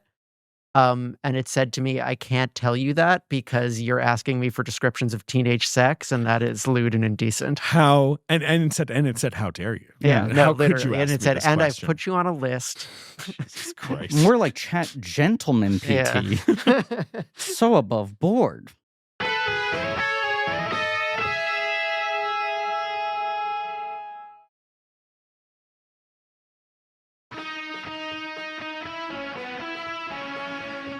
Here's what I'll say. It passes the Bechdel test. This movie does It does. pass the Not a lot of talking. More talking about rocks than boys in this one. Absolutely. Snakes. And Um, snakes. But I think you're right that like most, especially in a supernatural or a vaguely like a horror mystery adjacent thing, there is almost always, largely because of how few women got to tell these stories ever in this medium, there was almost always this undercurrent of like, is this pointedly kind of salacious and titillating? Are we demonizing the sexuality? Is the sexuality something that's kind of scary that has to be punished? Versus it all happening in this kind of like, the movie's like mercifully non-literalized in those ways and non-judgmental in a way that now feels like saying that is a ultimate faint praise award. But in the 70s, you're like, this was not a thing anyone was fucking doing. Totally. And like the like, you know, the sickness. Yeah. If you try to like find the culprit, obviously like the culprit is very diffuse and kind of comes for them all Yes. by the end of the movie. Right. But that it's not a movie about like these girls and their hysteria. Right. No, And they which were it could like easily struck become. down in this Right. weird, No, inexplicable if anything, tragedy. they're like hysteria is the most humanizing thing about them. Yes. in the You movie. almost want them to be more hysterical, or anyone to be hysterical at a certain point. Yeah. There's an article I read. I just called it up on something called Cinephilia Beyond by Tim Peelin. I have no idea what that site is, but I'm reading it, where he talks about like the Aboriginal idea of I want to find the exact thing, dream time, Mm-hmm. where there's this sort of 4 aspects of Aboriginal dream time: the beginning of things, the life and influence of ancestors, the way of life and death, the sources of power in life. He's like, he feels like this movie is about like they are, you know, encountering an ancient Aboriginal force that like they can't understand in some way. That's like the sort of Australianness of this movie, that it's like we continue to tamper with like a natural environment we never understood in arriving here, Mm-hmm. right? And like trying to civilize it. He points out something that I certainly would never thought about, which is that the girls go right to left when they enter the frame, Interesting. and the hero journey tends to be left to right, Mm-hmm. and right to left is more unsettling. Have you ever heard that before? I've never considered this like visual language. I'm but thinking about reading Hebrew. absolutely, or Farsi. those classic right to left languages. He's got a lot of other ideas like that are sort of interesting to consider. But I feel you like know. when I hear people talk about that, directors talk about that with intentionality, it's usually in terms of establishing a visual language of characters progressing versus regressing. It's interesting to make it a kind of like, are they going against cultural tides thing rather than like moving backwards in their own story? Right. Yeah. I think to me, it's like the thing like that, like something like that is only as good as how much it like sticks with you subconsciously afterwards. And like when I think about the like language of the girls' movement in this movie, I think the thing that sticks out more to me is just like how they're really like, they're not really captured in close-ups that much until pretty like far into the movie, or like it feels much more interested in this like this panoramic painted kind of aesthetic of like you're just seeing like 11 of them together wandering around as sort of almost like a hive mind. Yeah, they're like animals, out in their landscape or something. Did anyone see this movie not knowing that they would disappear? because it's so much part of the selling of the movie. Yeah. Because it's lovely to think about the idea of just watching it being like, what is this? You know, before Hangout they movie. disappear. Right. It's a cool hangout movie. Because the first 30 minutes are completely beguiling if you don't know that it's building Yeah. to something. Not beguiling, but like you're just like kind of squinting, looking Picnic for at a Hangout Rock. But they give it away in the beginning. too. That's what I'm saying. Like Yeah. I feel like it's too bad. And it was the whole selling point. Right. Yeah. I'm sure on the TV adaptation, the picnic lasts for 6 episodes and they only disappear in episode 8. Flashbacks to the picnic. Oh, fuck! Are you serious? But you no, I serious? don't know. I haven't seen it. Okay, I'm you're just- right, though. Alright. That's It's flashbacks to the picnic, and you see it from a lot of different people's perspective. And by the end of it, you've learned something that wasn't Starts with clear. It in the sounds like beginning. someone knows how Interrogated development by the process cops. works for streaming television. Natalie Dormer plays the Yes. headmistress, right? She does. Yeah. Mm.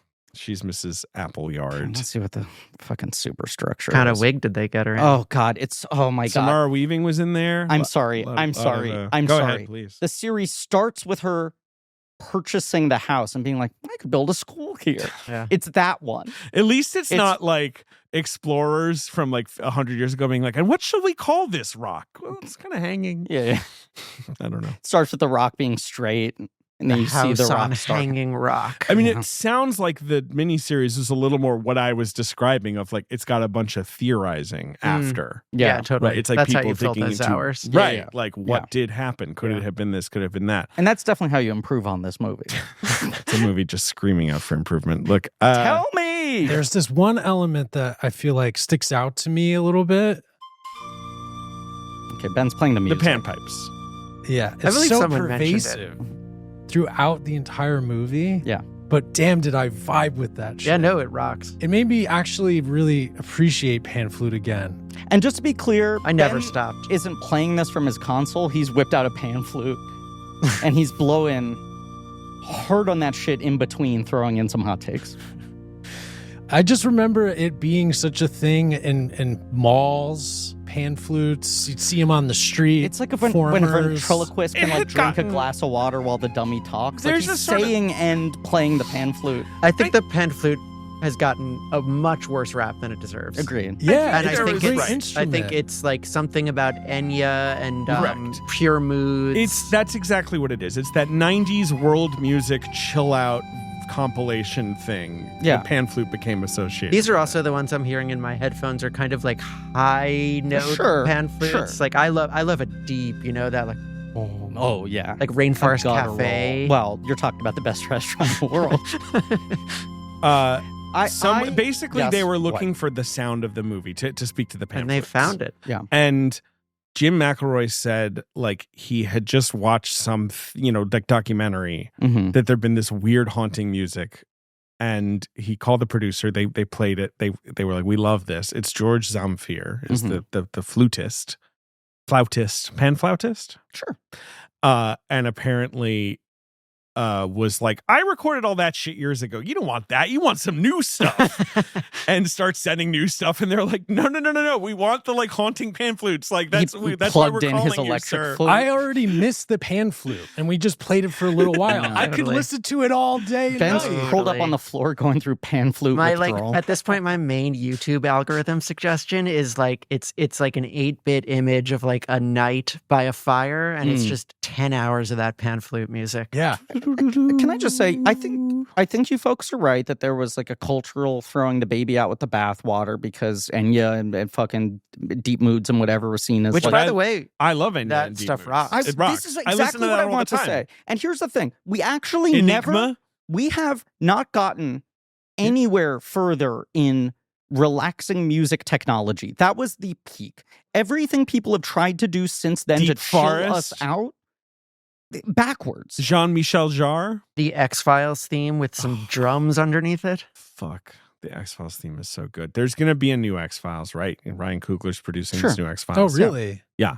And like that's fine. Like I'm all for new X-Files. Like, Yeah. I don't care. Like I'm not worried about the sanctity of the X-Files, which is one of the Don't touch the theme, though. messiest franchises to ever exist. Sure. But it will be set in contemporary times. Yeah. Huh. But they better not mess with the theme song. I asked Gillian Anderson on set if she was going to go back. And She's in your movie. I've heard there's space for her. Is I how I I forget what she said. I'm like, Oh, you forgot, huh? yeah. Hear me out. I asked someone that question. I was like, "Is Duchovny and Anderson back?" And I was told like, "There's room for them to be back. Like it sort of can go either way." I got a blockbuster pitch. How about Skinner? How about What if all three of them try hooking up? It'll work this time, Wait, right? wait. All three. So are Skinner, you what saying was- Skinner's what- the third? Fold him in. who's the? Is that his Mitch name? Pileggi. Mitch Pileggi. Correct, Yeah, correct. Skinner. Yeah. He's wait. still going. Who is the Robert Patrick character? Also, the cigarette Doggett. smoking man. Doggett. That guy's still alive. He's with us. It's why the Bills can't win the Super Bowl. Cigarette smoking man is still alive. Yeah. William B. Davis is the actor. I mean, the thing that happened with X-Files, which is like, I like the X-Files is like foundational to Of course, my me too.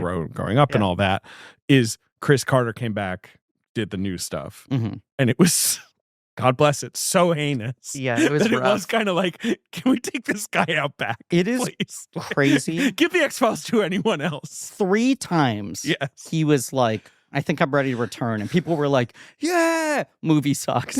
He's like, got it. Took the feedback. We're returning with a new season. Yay. Fuck, that sucked. There's Don't one- worry. I heard your feedback. Next season's going to be really different. Worse. Just 3 times in 5 And every years? time Duchovny and Anderson bring it, like it's not like they're, Yeah. it's Yeah, just him. totally. There's like a sushi restaurant. You remember that one? They're in that sushi. They're stuck in that, and it's like technology kept. It's like it's Siri. It's X-Files doing Siri. Sometimes you don't have the rope of what people are thinking about anymore. You know, Yeah. he let go of the rope. 100%. You let go of the rope. No, he's And it's fine. And like you watch the X-Files now and you're like, if someone did like Mulder falls into a coma and a Native American man revives him now, Mm. that wouldn't work. But I'm okay with it because it's the 90s, right? 100%. Yeah, exactly. But also, is that a perfect example of a show that needed the churn and the pressure of being 22 episodes a season. Yeah, and needing to like spread out the work and bring in Totally. other voices But that's yeah. why and not that's get up why- your own ass and think Look, about it too much. That's why 22 episodes is how TV should be. Yeah. Because then you have to make 10 random episodes about bullshit, right. which rocks. I asked for no one will let me take a meeting on the Buffy reboot, but I've been asking, you should be. obviously. Yeah. And the thing I keep saying when I ask is you have to do 22 episodes Mhm. and 6 of them need to be unwatchable. Yeah. right. There should be 6 that are canonically skippable, but good, Yeah. in their bad way. 6 that are just about like some bullshit, like they pick up a toy and they're like, oh, it's like the haunted toy. Buffy's got like a new cousin that you've never heard about anymore. This is my problem is that now people go like, I'm going to take 4 years to make 10 or 8 episodes of a season with complete intentionality and control. And you watch it and you're like, still 6 episodes are bad. It's always going to be 6 bad 100%. episodes. And it's better that you have a 22 episode season. And those 6 episodes are at least kind of Oh like, my God, a 22 I mean, weird I've zags. been thinking about this because I'm working on TV and You are. like a 22 episode season. Also, like the holiday episode of Dead Art. Absolutely. well, yes. But Sweeps also- Week is gone. Yeah. Where Sweeps did Week is Sweeps gone. Week go? Like Sweeps Week, it's like everyone wants to fuck each other for 3 weeks on the show, and then all the repression gets stuffed right back in the bottle. Like we don't do it again for a while. It is a crazy thing to consider Yes. that even the biggest TV shows Yes. used to be able to go like, for 1 week only, Bruce Willis, Yeah. and the ratings would spike up by 10 million people. Yeah. It didn't matter if everyone else had like, I haven't watched that in 2 years. They're like, well, I got to see the Bruce episode. I got to see the episode where it's all dream sequences or whatever. The Third Rock 3D episode after the Super Bowl or whatever. There you go. Yeah. No, I mean, it's also beautiful. episodes after the Super Bowl. Yeah. Another thing that's Oh. gone. I know they still exist, but like I want to see House watch the Super Bowl, right? Yeah. Like, or like Terrell Owens appears, Well, that's- whatever dumb shit they what would I do to liked was acknowledge. the calculation of even if this episode isn't in conversation with the Super Bowl, we it need has to to nod be to it. the You gotta- biggest you- episode yeah, you we've need a ever done. little something It extra. needs to be worthy of the post Super Bowl TV slot. used to be so good. Jane, the TV show that you were doing is based on a very specific fixed work and one we have talked about for years because so many blank check filmmakers have like flirted with adapting it. And it's a thing that Like Fincher. we are constantly telling Ben he needs to read. And when Oh, it was it is. announced that you It's are quick. adapting Charles Burns' Black Hole, Ben was like, fuck, it's finally time. Did If you read Jane's it? doing it, I got to Did you read it? Not yet. But he's But I'm gonna but do it. He's saying he's going to do it. Ben's Yeah, been yeah. really Yeah, into yeah, comics yeah. lately. Yeah. And I will make a promise that within a month, when this episode is released, I'll You'll have have read it. All right, You'll well, devour it let's- once you start it. Yeah. I loved those Charles Burns Tintin things. You ever read those? No. X'd out. They're Really cool. good. You know I what's have. great Yeah. too? I'll say is pan flute. Yeah. Okay, you're Yeah, back to let's the circle pan back to flutes. pan It's just flute. good. And maybe let's play it again. Sure.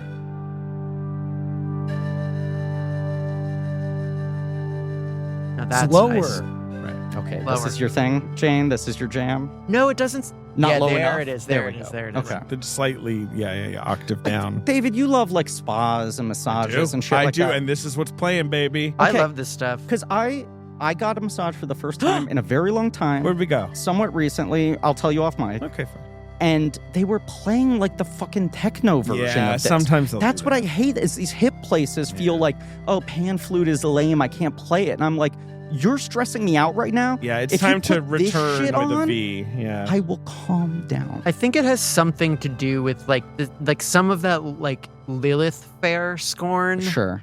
You know, like kind of Mhm. spilled over into the pan flute. What else rules? Bring Lilith back Lilith Fair. Bring back Lilith Fair. Good. Sarah Pan McLachlan. flute, good. Enya, good. Now, is this just that I'm growing older and I miss my youth? Yeah, are we Possibly. lame now? Probably. Almost definitely. So the girls disappear. Not to do the plot of Picnic at Hanging Rock, which is not a plotless film, but a loosely scripted film, I guess. They go up to the rock. Yeah, They fucking- take a nap, a kind Yeah, of they do. mysterious, eerie nap. Kind And of you a- kind of want to take a nap in They're- the best way. They're watching on. it. They seem like they're on drugs. Yes. They're in some Yes, kind of right. odd They're- trance. It's like euphoric, right? Like they're Yes. in a state. They've Yeah. worked themselves into this because they probably never get to do something like this and be like remotely independent. But it looks like a cult-like ritual, despite you knowing that there was not a kind of intentionality or planning. They all just kind of like lay Except down at one the of same them time. knew she was going to disappear. Right. That's Glasses Girl had the premonition, right? Is it Glasses Girl? And isn't she talking about a dream within a dream? She's like quoting Edgar Allan Poe. I or wrote one whatever. line that I really Yeah. liked. What did they say? They said, Joseph Gordon-Levitt was chasing me up the walls. Isn't that what she's saying? where is it? I have it here somewhere. Most human beings are without purpose, but they're performing some function unknown to them. Oh, fuck. Good shit. Shit rocks. That's like the pan flute of quotes. And then they wake up. The bugs crawl on them when they're sleeping. Yes, although not on the girls who don't get taken and then eventually return. Mm. But yes. It was Miranda, I think, is the one who Yes. says that she is going to disappear. Yes. to Miranda's her kind of the roommate. main one. That's I so guess. Miranda. And she's a lawyer, right? And Yeah. she's a little spikier than the other girls. Evan Handler? Yes. That's Charlotte. I mean, Evan Handler plays Charlotte's husband. Okay. That's what you're referring to. Right. Miranda's Miranda's the one who marries the guy who's like, I'm like deaf. right, with glasses. And then in the new show, she's exploring her she sexuality. introduced us to Che Diaz. There's Che Diaz. Really? Yes. She explores her sexuality. She sure does. You ever watched what's it called? And Just Like That? You didn't check I it haven't out? seen an episode. How many of it, no. episodes did they have per season? Not enough. 22. I'm going to Yeah. make this case because people were like, it's kind of demented. And I'm like, imagine if they got 22. Imagine the shit they would have done if they had to do They 22. did 10 episodes a season. No, I think it's like America is waiting in bated breath to see like what the Pit season 8 feels like. Yeah. Oh God. But the Pit is right. I mean, that's why people are freaking out about the Pit because it's fucking like it feels like old TV. Churn it out. Isn't this some of the juice of the Taylor Sheridan shows too? I keep reading these clickbait headlines Sure. where you're like, I haven't seen many Billy of them. Bob Thornton answers a door with a boner. And I'm like, this sounds like when TV was good. Well, that's also that even if those shows are 10 episodes each, he's writing all of them. So Yes. he's getting so tired. He's that found a everything way. is bad. To get into the psychological headspace of 22 episodes a season. And not enough main characters, but not lead characters dying in car crashes. Perfect. Oh my God. Yes. Or Abruptly. maybe not Yeah. dying. Episode 14. Episode ends with car accident, just like a car like flipping over. Yeah. Yeah. And then it's to be continued. And then those The greatest Native shit, Americans Yes. bring Mulder back. the greatest shit in the world was when That happens in the X-Files like season 2. When- It didn't take them long. when TV was like produced on like a podcast schedule where you're like, they're filming the episode now, I will see in a month. Mhm. and you would read like Michelle Rodriguez and Cynthia Watros got arrested for drunk driving. Yeah. And then 3 weeks later, it's like, oh, both of them are dead. Fuck, Ana Lucia bought it. Nothing was under wraps. R.I.P. Ana Lucia. She was a wild one. She was great. Did you watch Lost or were you not Lost? Oh, yeah, of course. Okay. Yeah. I remember we once talked about Firefly. Oh, of That course. you were activated by the Save Firefly yeah, that thing was long ago. yeah, that was my originary trauma. Was there a campaign to like send in something? Were people sending in something? It was kind of one of There the definitely original... was. What are they? The What was the object? brown coats, maybe? Well, that's how Firefly fans identify themselves. Yes, they called themselves brown coats. They might have also sent some coats in. I just always liked There was that thing where you'd be like, this That network has threatened to cancel a I show, would and be you're scared to rewatch Firefly in Oh, 2026. 20,000 people sent in plastic knives because it's their way of communicating to the president of the network that they want their show back. Jane, I haven't watched it since college. I truly wonder, because I really loved Firefly so much, and it was important to me. I can't deny this. It like lifted me out of a Did deep they depression. did they have a word that they used instead of fuck? Yes, they did. What is it? Because they had the whole like they would speak Chinese as well. Oh, totally. I can't remember what they would say. But what was of course Battlestar Galactica had frack. Yeah. Right? Yeah. I remember the show that it was the CBS Apocalypse show. Jericho built a Ferris wheel. Right. Yes. There was some show that built a Ferris wheel outside the like office of whoever ran like CBS, and she was just like, "Fine, Jesus," and like, "Oh, another season." Yeah. What are you doing? That just felt like there's something that felt so innocent to that versus like the Snyder cult is building bombs or whatever they're doing. So the girls wake up and they walk. Anthrax in the mail. Yeah. The clock stop at noon. All this spooky shit happens, and they walk in a trace, like into a crevice, I guess. Yeah. And Edith just screams, and that's it. Well, I feel like the 4 girls break off before they've the already rest climbed up fall to the Hanging asleep. Rock or climbed to the. And there's one who's like, no, we got to go back. right. Yeah. And then they come back later, and they're like, the girls are missing. Right. The rest of the class comes back late at night. Yes. I love that scene. Yeah. With the like talking to the headmistress. Yeah, because you're like, if I was that headmistress, you're really in her shoes figuring out that something's gone wrong. Well, she just like launches immediately into like reprimanding and like laying down the law. And then the other adults have to come and be like, you don't understand what just fucking happened. Right. But we're skipping over the rocks are talking, kind of. They're like shaking and making noises. There was like They're seeing vapor kind of coming out. It's so mysterious. I was really It's just awesome. like so hypnotized by it. Yeah, no, and, it's and, so and there's awesome. no way to define even what it really is. They got a recording of an earthquake that they used for like some of those weird primal noises, like they would slow it down and fudge with it and stuff, but like that was what they're doing. But maybe what it is it's the Rock's tummy rumbling because he's so hungry. Oh, he's like, need girls. Again, the Rock is not very big to my eyes when we see it in wide shots. It's kind of like an aggro crag style set of or Thank you for acknowledging the importance of the aggro Really crag, and I do hope the aggro crag was specifically inspired by Picnic at Hanging Rock. And we should say that Mo will be on the next episode. Yeah, Mo is on the next episode. But like the Mo kids is who doing lost the it lip guts line. should have just been like disappeared into a void. Yeah. And it's like they shall never return. But you're Yeah. kind of like, where did these girls even find space to disappear? Right. That's what like they just go behind a rock and like, that's it. And then of course permission? one of them is eventually found like in there. Yes, well, we'll get to that. Permission to make a bad joke Yeah. Okay. is the show a Wow. little excitement. Yes, go make your bad joke. Permission to make a great joke. Yeah, let's hear it. Okay. Is the reason they disappeared because it was the Rock's cheat date? Mm. And he eats Yeah. whatever he wants on his cheat day. Right. That Smashing after like Machine won 6 Oscar days nomination. of grilled chicken breasts and shit and Terramana He gets tequila, he gets to eat 3 Victorian girls. he has like a stack of 15 pancakes and Will 3 The Rock Victorian even go to girls. the Oscars? Smashing Really good Machine just got question. the one nom. It did for makeup. which excellent makeup. In Don't the you film. think he'll go to fucking plug live action Moana? Oh, I thought you were God. asking about Hanging Rock. Well, My Hanging joke Rock was I will was go. conflating That the two actually things. feels like a Conan. Like I wish Conan Yeah, could host totally. a picnic at Hanging Rock here. Yeah. Like he's like, and now The Rock from Picnic at Hanging Yeah, Rock, what and was then the last he just picnic starts at Hanging screaming. Rock here at the Oscars? It's been a little while. I made this joke with the AR-15 from Weapons. that Oh. should host Yes.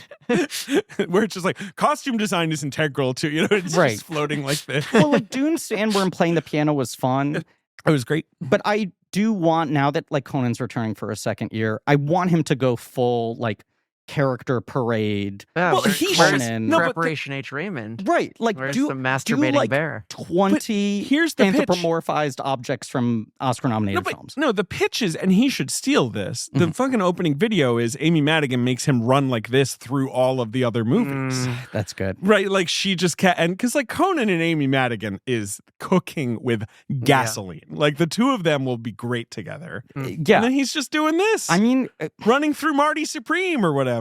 it was their intent to bring know. back the They were going to do it. it got foiled for a last couple reasons that make sense. Yeah. But I'm hoping, I'm praying this episode comes out the day year. after The day after the Oscars. I hope Conan did a great job. I hope he went through all the movies. I hope he didn't, like, get up there and say physically the ran N-word or through them something. all. I'm sure he would. How did Blue Moon do in those nominations? 2. Best actor, best screenplay. Right. Not bad. You like Blue Moon? I loved Blue Blue Moon. Moon Blue Moon rocks. fucking Yeah, rolls. I loved We that need more film. bar movies. You know my Yeah. favorite thing about Blue Moon? That they had to take an approach to shooting around him being fake short Yeah, Being in a Hobbit way size. Hobbit that makes him vibes. feel Yes. like a Muppet. yeah. That it feels like the visual strategy they employ for incorporating a Muppet into a real world set. I mean, when what's his name, E.B. White? yeah. When E.B. White shows up as the the celeb cameo, Yes. that's when you know. Like he's the Yeah, fucking Captain America Yeah. of It is- Blue Moon. Crazy that movie. Where they're like, and he's like, and I'm thinking of writing a book about a little mouse.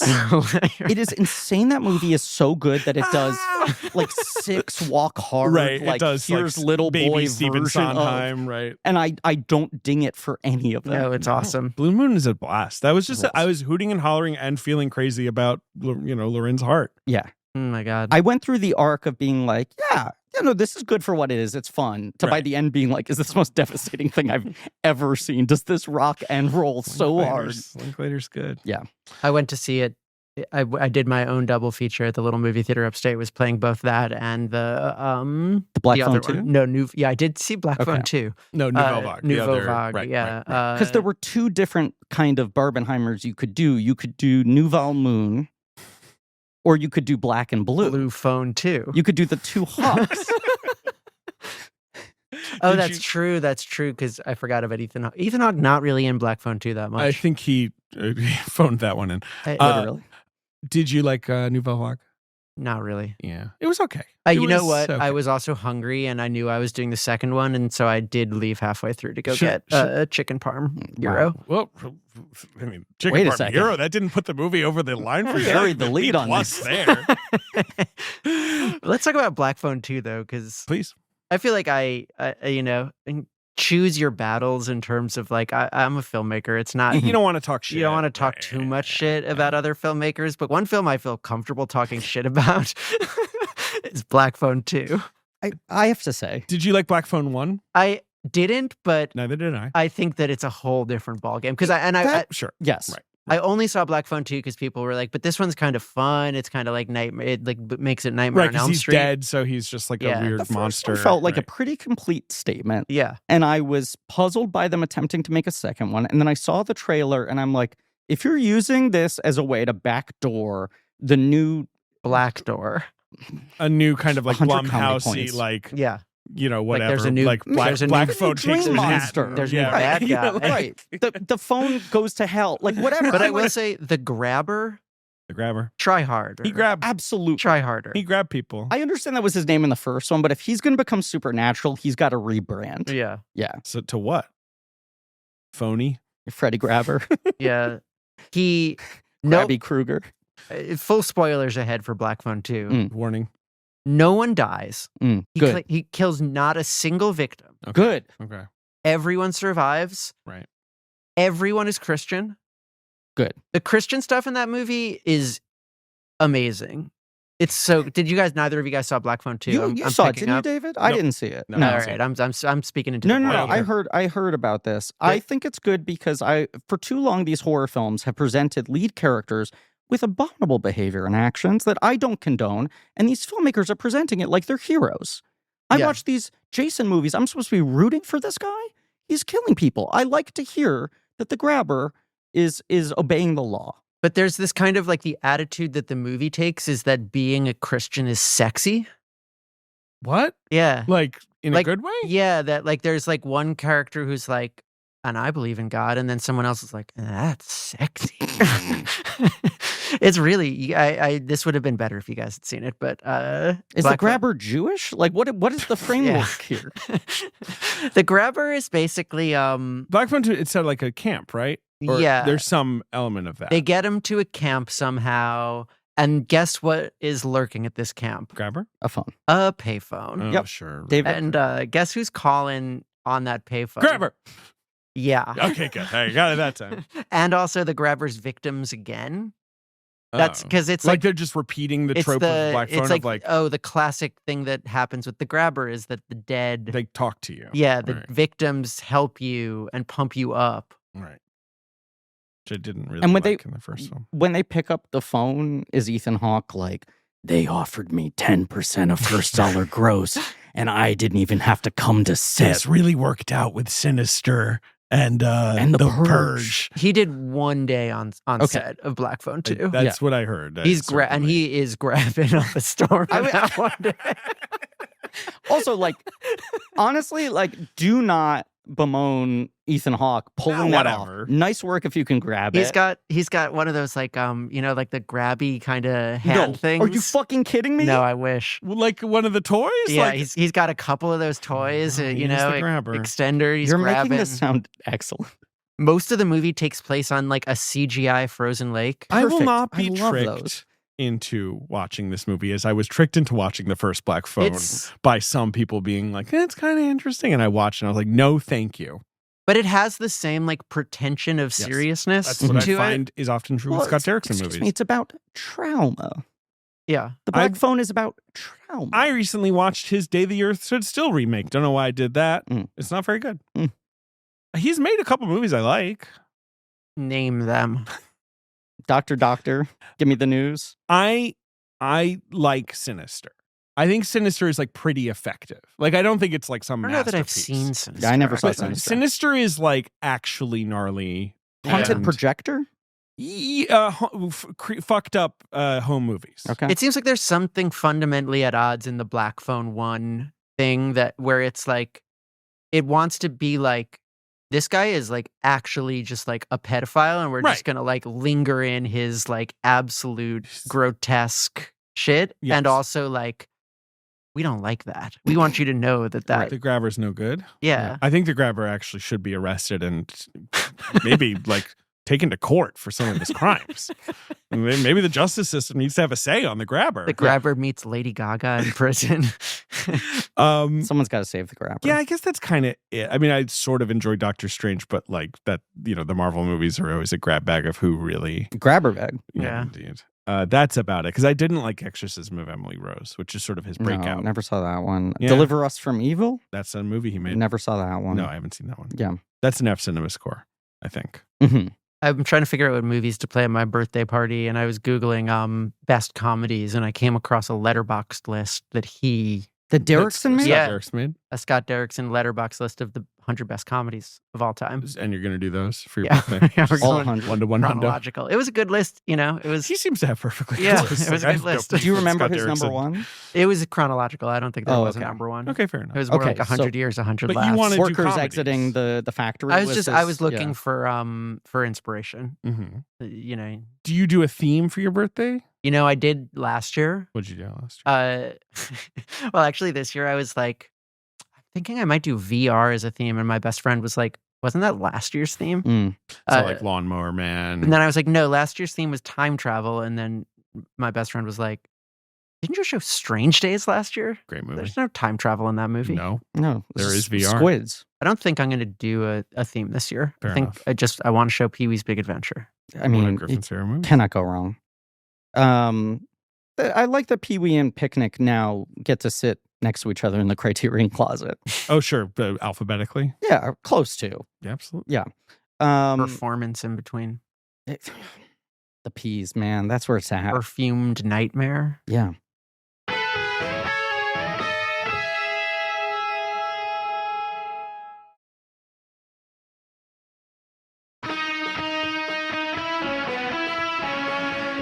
What do we discuss? Well, the girls are gone and that has been reckoned, but I'm like, what are the other things? Here's some things in this movie. There are these like late movie revelations that I kind of did a double take on when we find out that now we're getting really deep into the lore, but that Sarah, who's essentially the main character. Sarah is sort of the main character, the girl who doesn't get to go on the trip. Right. Is she the sister of that other guy? Yes. Why?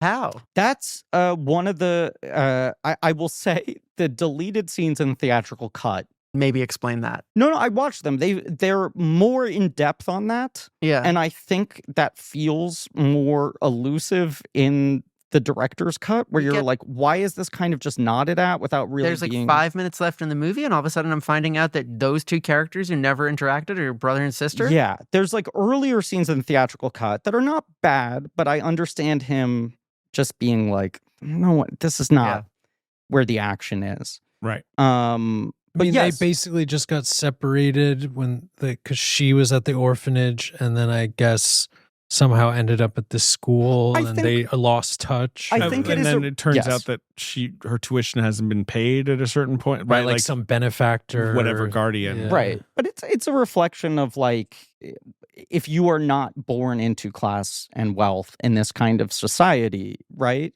Yeah, like there are two pathways. They can put a man to work, and they can try to like finish a young woman to be married off to someone rich. Right. And so she's sort of sent into this like coddled training ground to try to make her a proper lady of value. Whereas he is sent to work for some well-off family, but befriends their son. Yes. Whose son? The rich family that other boy Bernie works for, that other boy.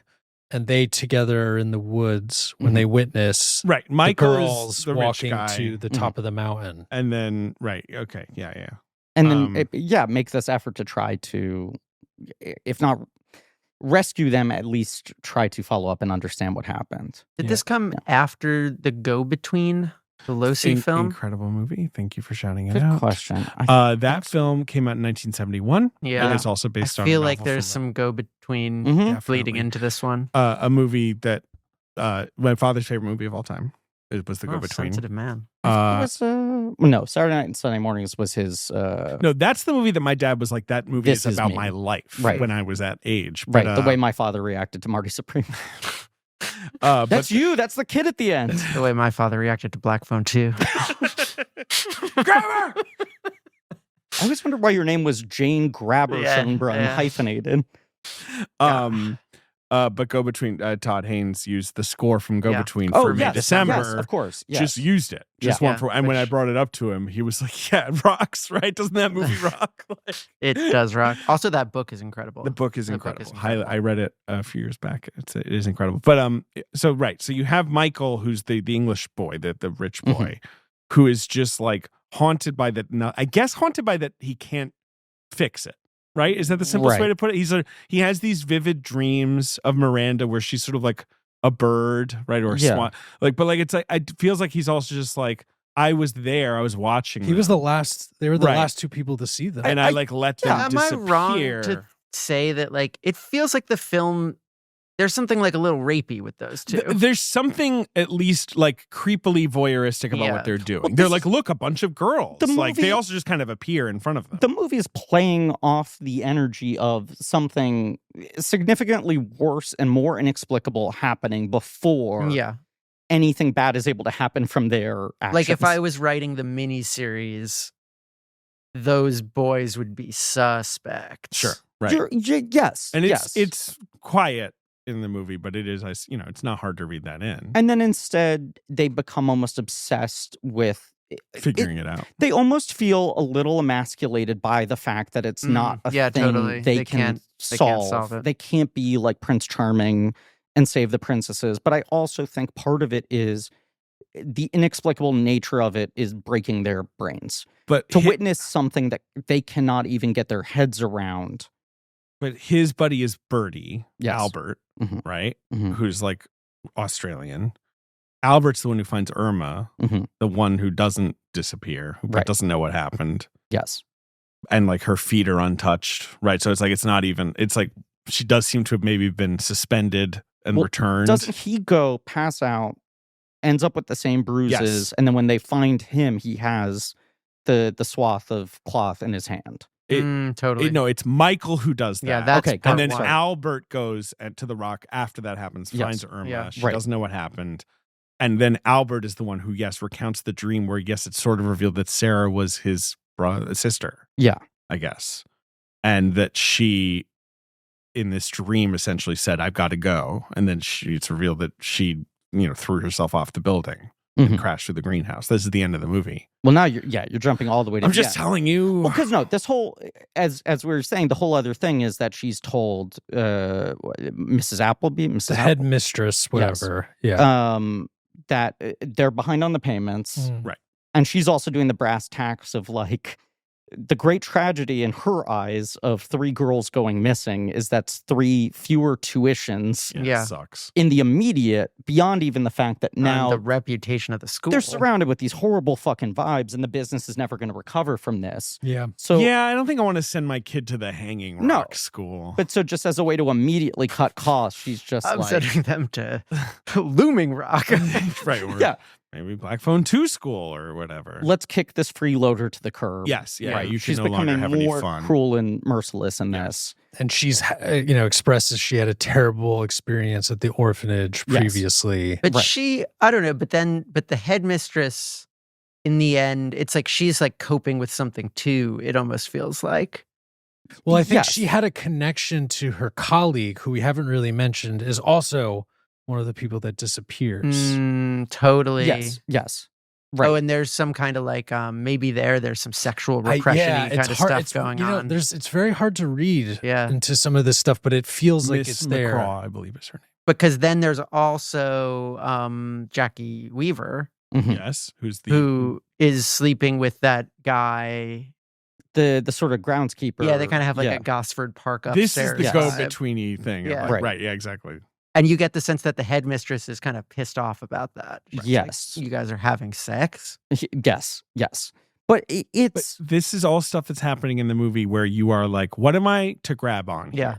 Like, You're what's the plot? Like, what is the ongoing girls have story already here? left the Hanging Rock. Right. The girls are gone, and now I'm with everybody who's sort of grasping on for an explanation or a way to proceed. The detail of the teacher who disappeared, sorry, again, I don't remember her name. Miss McCraw is witnessed by the girl who runs off. Yes. That she is just in her underwear walking around. Right. Weird. What's going on there? What happened? Was she hypnotized, possessed? Like, it's I don't know. I think they were horned up. I think that rock was horning them up. It's a hot day. It's St. Valentine's Day. Yeah. And then there's this, it's true. We discover Irma, and there's this moment where Irma is brought to say goodbye to the girls, and they're all hanging there. That's a great scene. They're doing like a dance lesson because it's like those wooden boards that they're all holding onto that are suspended from strings, right? To like do their posture, right? I assume that's what that is. To do like their ballet moves. They do ballet stuff.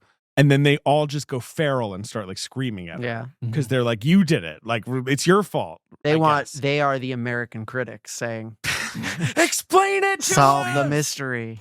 I think, not to simplify it. We can just be like, we can't simplify it and we leave it to you. You're saying now the podcast? Exactly.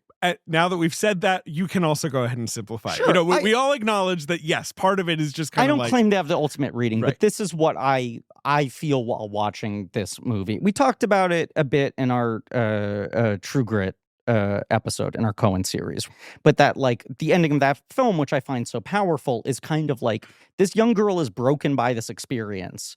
Because after this, going on this fucking adventure that like leaves her down an arm, but also has these like high highs and low lows.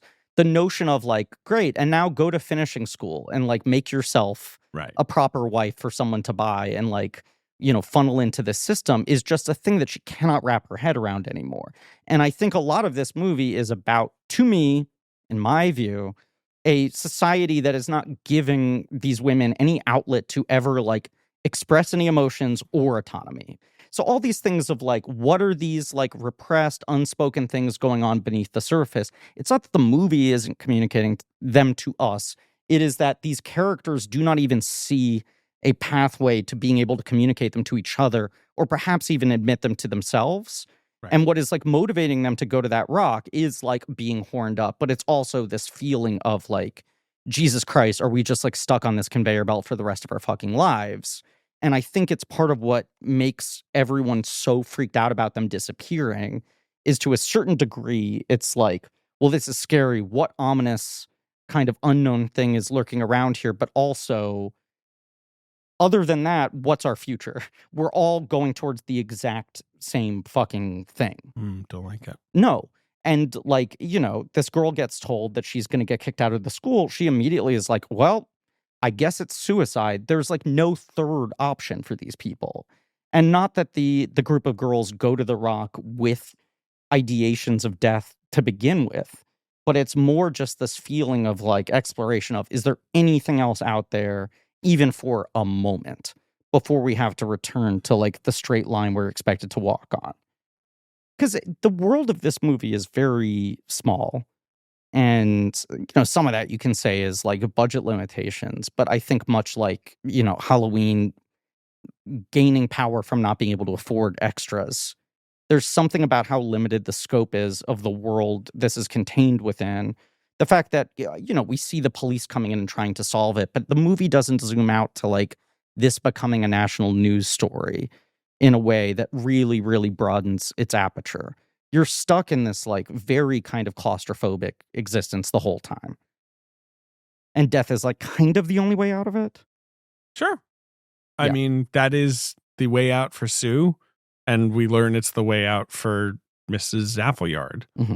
Right? Like, the rock comes for them all. She goes to the rock, climbs it, and dies, is what we're told, right? Like, that her body was found. She friggin' jumps off. Yeah. Or she jumped off. Friggin' lost her dang mind. Can I give you my read on what I think happens? You're like the Australian cop at the crime scene, like chewing an apple. Or lost her damn mind. Oh, she lost her damn mind. Yeah. I think, and this is just, how I've always read the movie, they go inside the slit in the rock, and Bill and Ted are just there with their phone booth. Totally. And they're like, come with us. We're going to go see Socrates. They bring him to San Dimas in the 80s, and they have a grand old time. And they're like, if you don't mind, we'll stay here. I mean, do Bill and Ted fuck? Each other? They should. The medieval babes, what are you talking about? They're married. They have children. Great. Yeah. One of them is played by Jack Haven. Yeah. Cool. And Samara Weaving. I saw that movie once in COVID. It's not gone. Bad. I'm sorry. Not bad. I remember having a totally fine time with it. I've been pushing to do it on Patreon. We had it on the schedule for a moment. We did think about it. We did. We can bring it back. Yeah. I just love all three of those movies. Same. Yeah, they're great. They're fun. Yeah, so good. The second one is so good. The Bogus Journey one. That movie distressed me as a child. Well, it's because it's weird. It's very scary. Yeah. Yeah. You like Bogus Journey? It's the one with the devil. Death. I don't think I've ever seen it. Oh, Jane. It's cool. But it's cool. I would have guessed that Bogus Journey was like one of the most influential films on your work. I've like seen parts of it on Comedy Central for sure. You clearly have gotten there without having seen it, but I would strongly recommend you see it. You know what else I haven't seen? What? Princess Bride. You know what? That's one for me too. I've seen The Princess Bride like once maybe, but like it's one of those movies that's canonical for people that I am like, I don't have much of a relationship with that movie. The other big one for me that I think it might finally be time for, because I just had an idea yesterday for like not a gender swap, like more of like a moral swap. Like take good and make it evil, is Forrest Gump. Well, hey now. I mean, you're onto something here. It's a good starting point. Right. So your idea is to take Forrest Gump and turn him into a good character instead? Exactly. Yeah. See what I did there, Ben? Mm-hmm. I liked it. I've never seen Forrest Gump, but I know the idea. It's quite a film. Forrest Gump is fucking stupid and bad, but also, pretty watchable. I've been on a Zemeckis kick. I watched He's made some amazing movies. Who Framed Roger Rabbit. I watched for the first time in a while. What a movie. What a picture. The best. Unbelievable. It's my favorite of his ones. I think I was actually the last time I was on here maybe talking a lot about the Polar Express because I had just watched it for the first time. We covered him years ago. We covered him in Deepest, Darkest Pandemic. Yep. And we spent a lot of time thinking about the man. Mm-hmm. But David, my daughter loves the Polar Express. And David has been stuck in a hell of Polar Express. It's not a hell. It's a strange world. I don't know how you feel about Polar Express. I loved it. So, I watched it before I had kids, and I was like, what a weird, waxy movie. And then I watched it with my daughter on TV, and I was like, yeah, but at least she likes it or whatever. Then I took her to see it in theaters. The Nighthawk had it. Some of it kind of rips. You're also skipping over 80 additional times she made you watch it at home. I've seen it a lot. That's like that movie is like whatever. What do they call this thing? This that people say my movies are like where it's kind of like liminal. You know, yeah. Like that's a liminal movie. That Polar Express is a liminal movie. I don't think your movies are, although they're not liminal like Polar Express. I'll tell you that. Polar Express, because to me, liminal, which of course is in the eye of the beholder, but it's like you're in the train car of the Polar Express and you're like, I can imagine this going on forever. I'm in hell. Right, exactly. Yeah. I go to another train car, it looks the same. You know who would fit in that movie is Salad Fingers.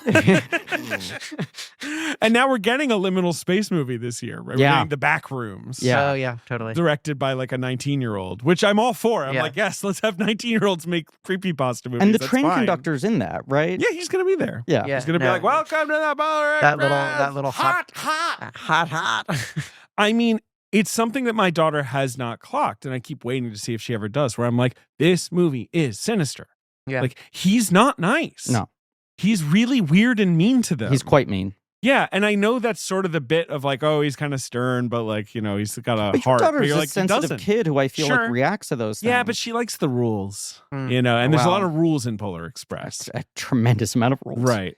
One of them, of course, being feel free to put ice cubes inside your hot chocolate. Oh, no, never let it cool. This film came out. I'm doing the box office. He's skipping so far ahead. He was about to tell us number 5. Number 5, no. This film came out in Australia in 1975. Do we have any final thoughts on Picnic at Hanging Rock? Well, I had to create the space to leave it open. Oh, should I just play pan flute there? Yeah, do that Get over a the little box pan office flute in game. there. Yeah.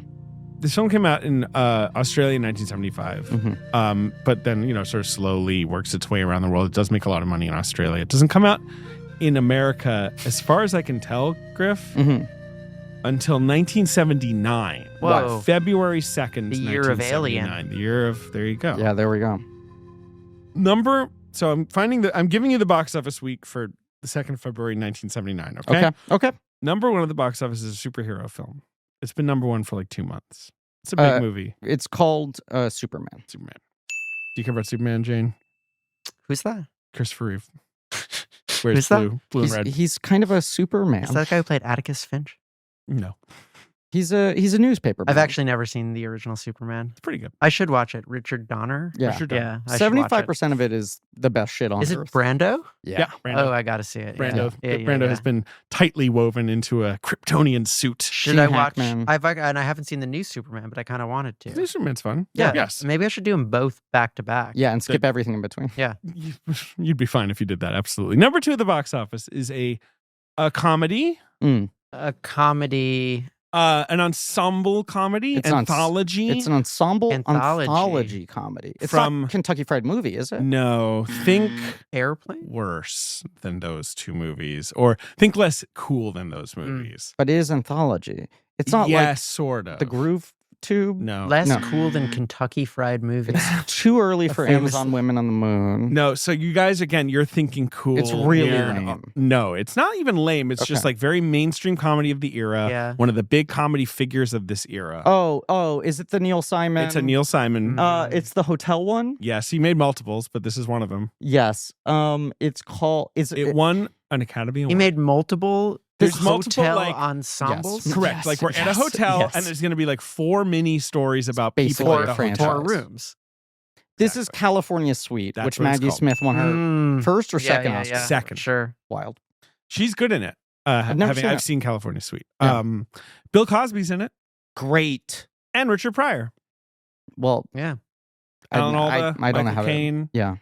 Jane Fonda, Walter Matthau, Elaine May, Okay. Richard Damn. Pryor, Maggie Smith. Mhm. Pretty fun. No, it's not. It's okay. It's like one of the 4 stories is pretty good. The Maggie Smith one. One's okay. The Richard Pryor one. Like it's like, and then one of them's kind of bad. You know what I mean? It's Right. like it made like $3 billion adjusted for inflation. made $42 million. Wow. It was a big hit.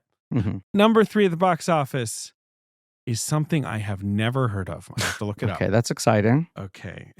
Okay. I'm not going to tell you what it's called because you have to guess, of Mhm. course.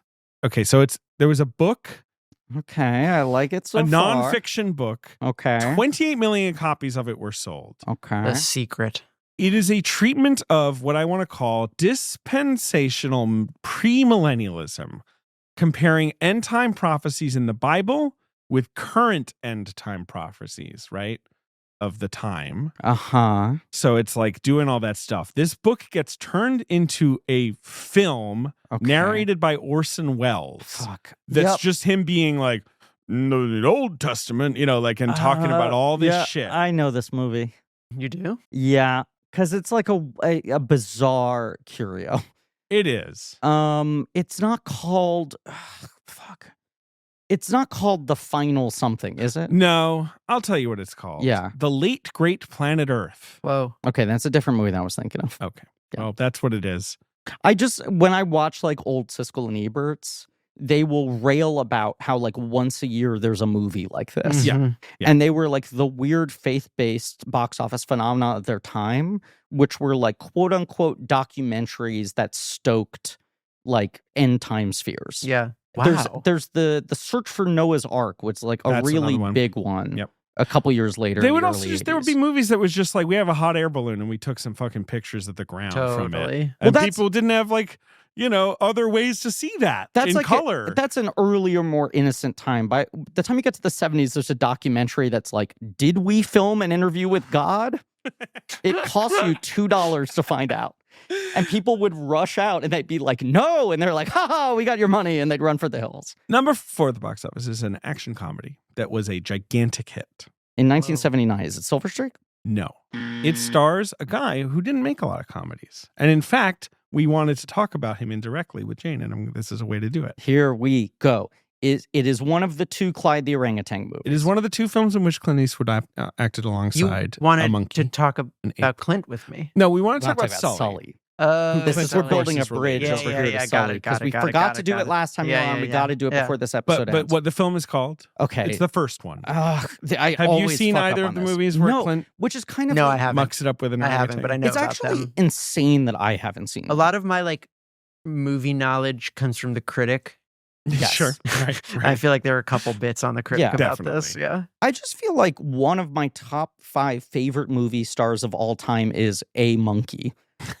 Totally. Like just I actually was- monkey on camera. Did you see the news yesterday about Keenan and Kel meet Frankenstein? It is I did. thrilling. I finally just booked. this I bought country's 100 back. tickets. This country's back on the right track. I hope they do them all. There had better be a tie-in orange soda that I can Oh, buy yeah. for that movie. There had better Oh, be yeah. like a In bulk. long expose Keenan that and drops 8 Kel- months later about how much they were at each other's Oh, throats. yes. Do you know what I love about it most of They all? buried the hatchet within 5 days of shooting. They were not speaking. Those are their real names, right? They have Keenan the and Kel. rights to use their real names. Sure. That's right. It feels like this movie is not legally affiliated with the With the Nickelodeon show. series Yeah, at all. That's Right. right. So I'm really fascinated to see Will how they play themselves in a new way? Right. like are there going to be like weird legal lines of like Right. Maybe Kel Kel can't Mitchell love can orange love soda. soda, but Right. orange soda is owned by Nickelodeon. Well, I love orange soda, and I hope He- Kel does too. He was kind of stupid. Was that like he Kel's was kind just of the dumb one? excitable and like was easily tricked. Yeah. And Keenan was the schemer. Keenan was always like, Mm. here's what we're going to do. We're going to do all this crazy it's stuff. very So honeymooners. Yeah. You can yeah. only imagine what's going to happen when Oh, when my they meet God. Frankenstein, Yeah, when- crazy. Frankenstein's monster too. But also, I think the classic. It better be a Lordy. He's just Yeah. doing the exact same thing. The classic Keenan Kel thing is that Kel's always a little smarter than you think he is. Yeah, Kel has kind of like a sort of, right. innate- That's right. At the end of the and episode, Keenan you trips find out. himself up with right. The, with He the overthinks scheme. it. They should get a Lordy and who's Maggie Gyllenhaal's bride? Yeah, they should get Jessie Buckley as the bride. Mm-hmm. What's the film called, Griff? Okay, so I always get the two titles are just wrong. try. It's called comedy. Any Which Way You Can. That is the sequel. The original was called Any Which Way But Loose. Every Which Way. This is but what loose. I always mess up. Oh my God. In which, yes, Clint Eastwood, a bare-knuckle brawler, roams the American West looking for lost love, accompanied by his brother, manager Orville, who is played by Jeffrey Lewis, and an orangutan called Clyde. It sounds like it was straight out of the Australian New Wave. It kind of does. Humongous movie. Directed by James Fargo, who's one of his guys. Was like maybe Clint Eastwood's biggest hit at the time. It made $105 million, which is a lot of money. Humongous. There were like 10 movies in history that had made $100 million at that point. What did you want to say about Sully? Sorry. This is the Sully space. This is your chance to talk to me. You used to run a Sully Tumblr, correct? Yeah. Who are you, Nardwar? Am I wrong about this? You're correct about that. Thank you. What was it called? It's My Sully Fan Art. Because I told people you were doing our Twin Peaks return finale episode, and multiple friends of mine were like, "You got to ask Jane about the Sully Tumblr." Wow. And then when the episode came out, several people on the Reddit said, "I cannot believe they didn't bring up the Sully Tumblr." I'm happy to hear this because I felt like the Sully Tumblr never got its due. This is your moment. Yeah. To reclaim it. I think it still exists. Tumblr.com/mysullyfanart. So basically, here's what happened. This is pre-movie. This was the real man, the real hero. Yeah, this was pre-transition. This was it was 2006. No, the movie had come out or was just coming out. Let me check the dates here. I had just quit my day job. Movie's 2016.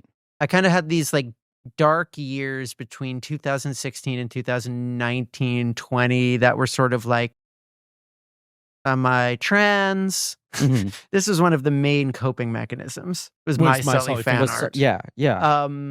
I think I saw something in it. I was trying to find my voice, that voice that people love so much now. Right. And a lot of that was going into the conceit was sort of like you're kind of tearing pages out of Moleskine notebooks. Yeah, I was tearing a page out of Moleskine notebooks, and I was doing little one-panel comic strips where Sully is like, I think as we now know him to be like just like a hero of our time. But then I was interested in like the Sully backstory. Sending you guys an image from it.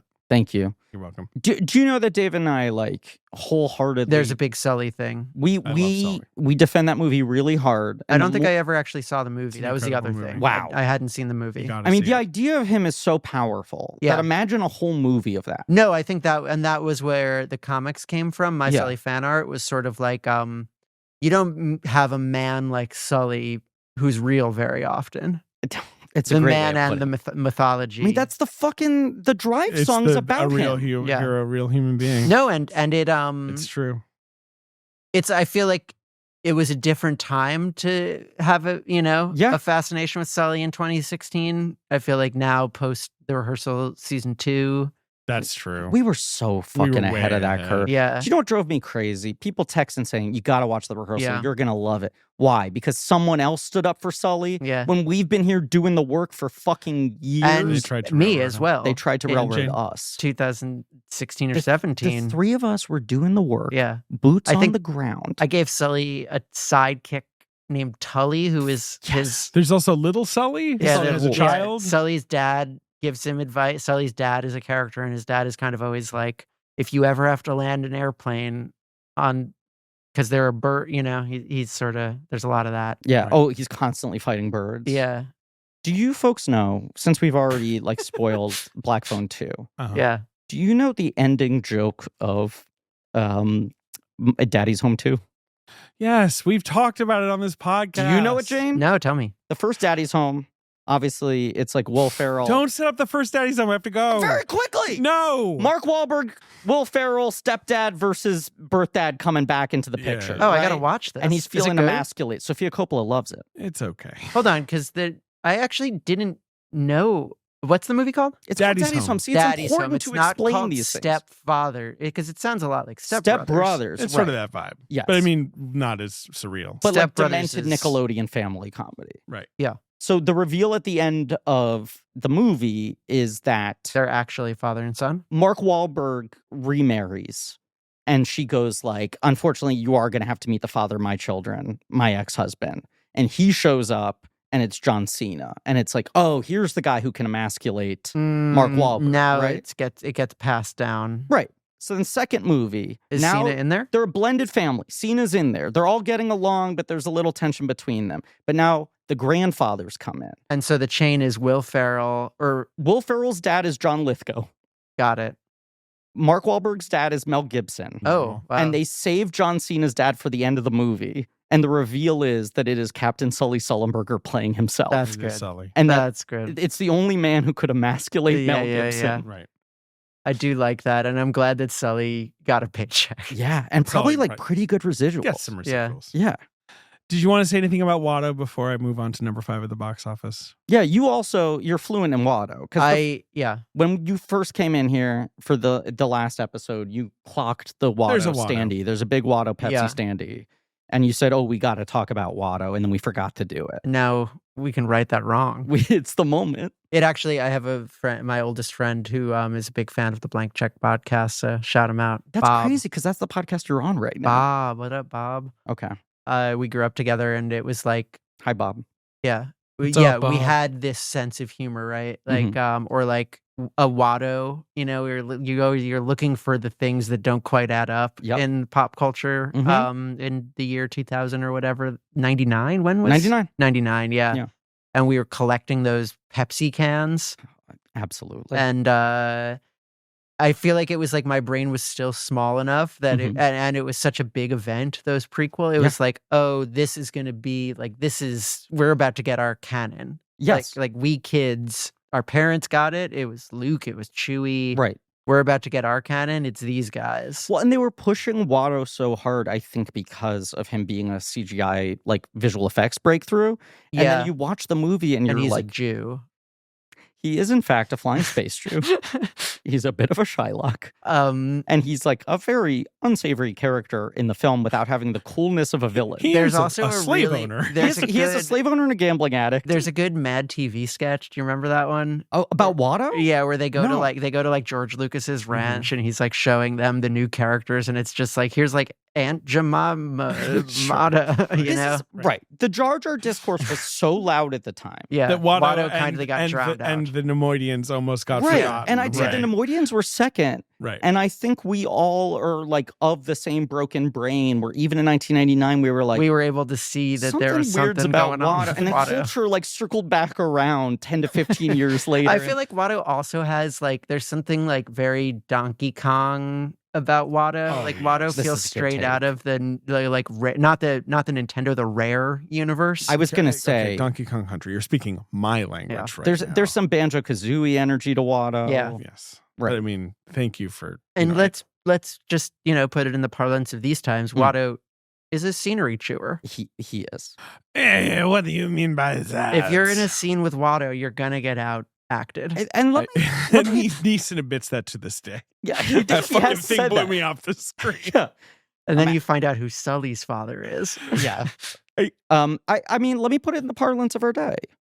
Watto is straight up aura farming. And I don't say this to glaze him. Oh my God.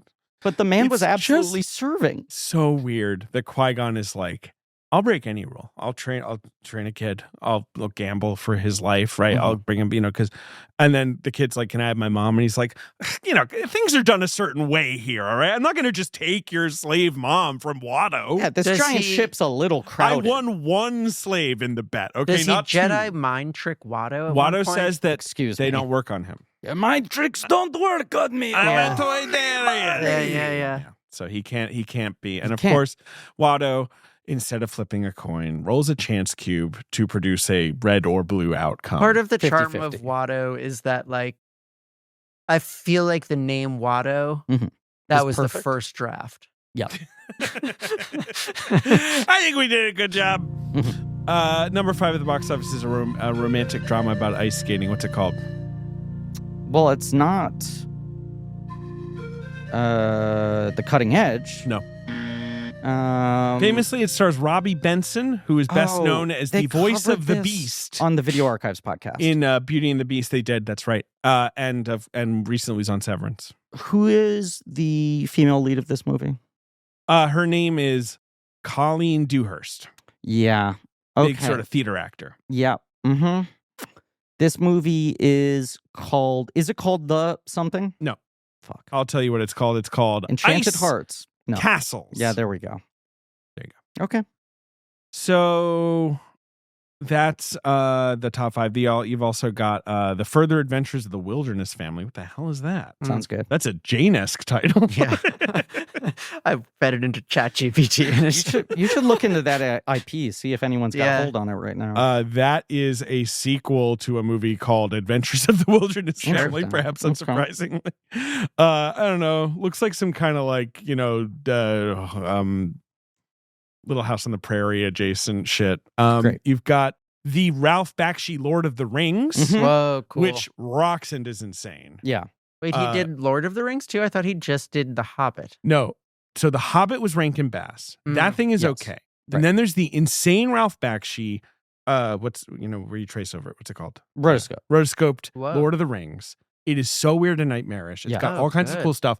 It unfortunately ends in the middle of the Two Towers. Yeah. And then he didn't do Return of the King. And then there is a crappier Return of the King animated movie. Yeah. But that was all that ever existed until Peter Jackson. Number 8 is the Sean Connery movie, The Great Train Robbery. Oh, sure. Number 9 is a movie called Movie. Yeah, that's a Stanley Donen film. Huh.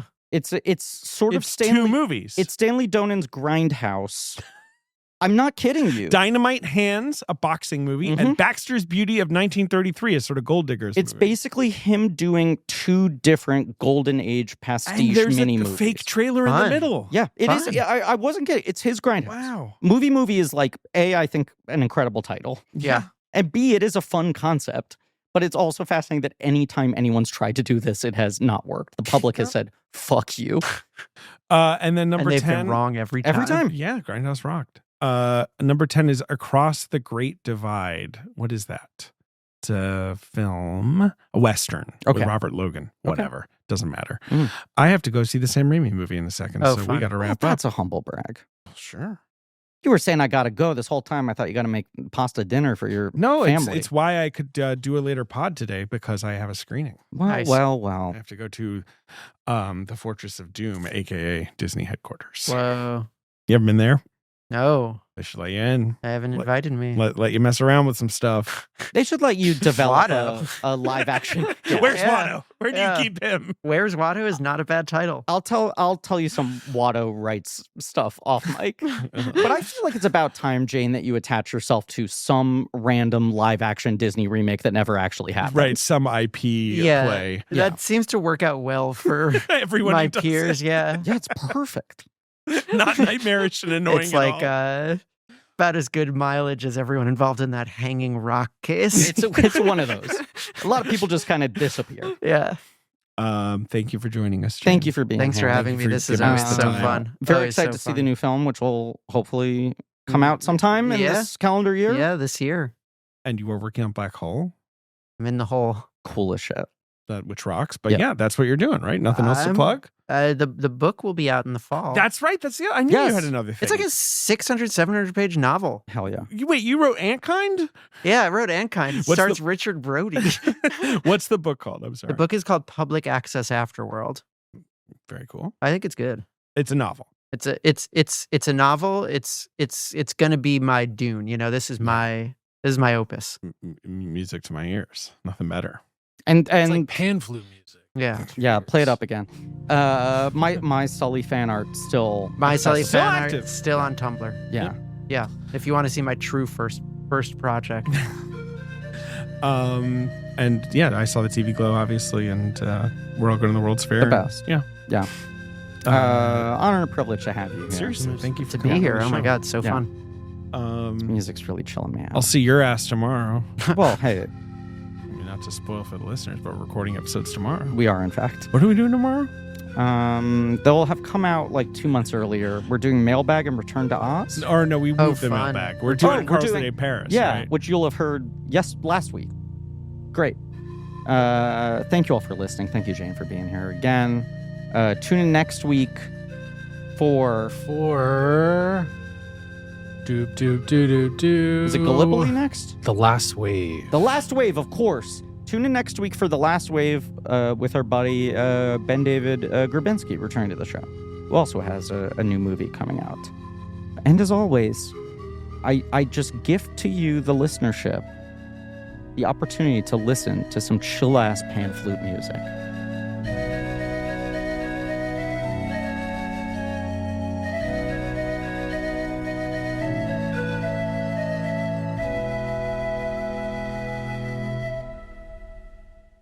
Blank Check with Griffin and David is hosted by Griffin Newman and David Sims. Our executive producer is me, Ben Hosley. Our creative producer is Marie Barty Salinas, and our associate producer is AJ McKeon. This show is mixed and edited by AJ McKeon and Alan Smithy. Research by JJ Birch. Our theme song is by Lane Montgomery and the Great American Novel, with additional music by Alex Mitchell. Artwork by Joe Bowen, Ollie Moss, and Pat Reynolds. Our production assistant is Minnick. Special thanks to David Cho, Jordan Fish, and Nate Patterson for their production help. Head over to blankcheckpod.com for links to all of the real nerdy shit. Join our Patreon, Blank Check Special Features, for exclusive franchise commentaries and bonus episodes. Follow us on social at Blank Check Pod. Subscribe to our weekly newsletter, Checkbook, on Substack. This podcast is created and produced by Blank Check Productions.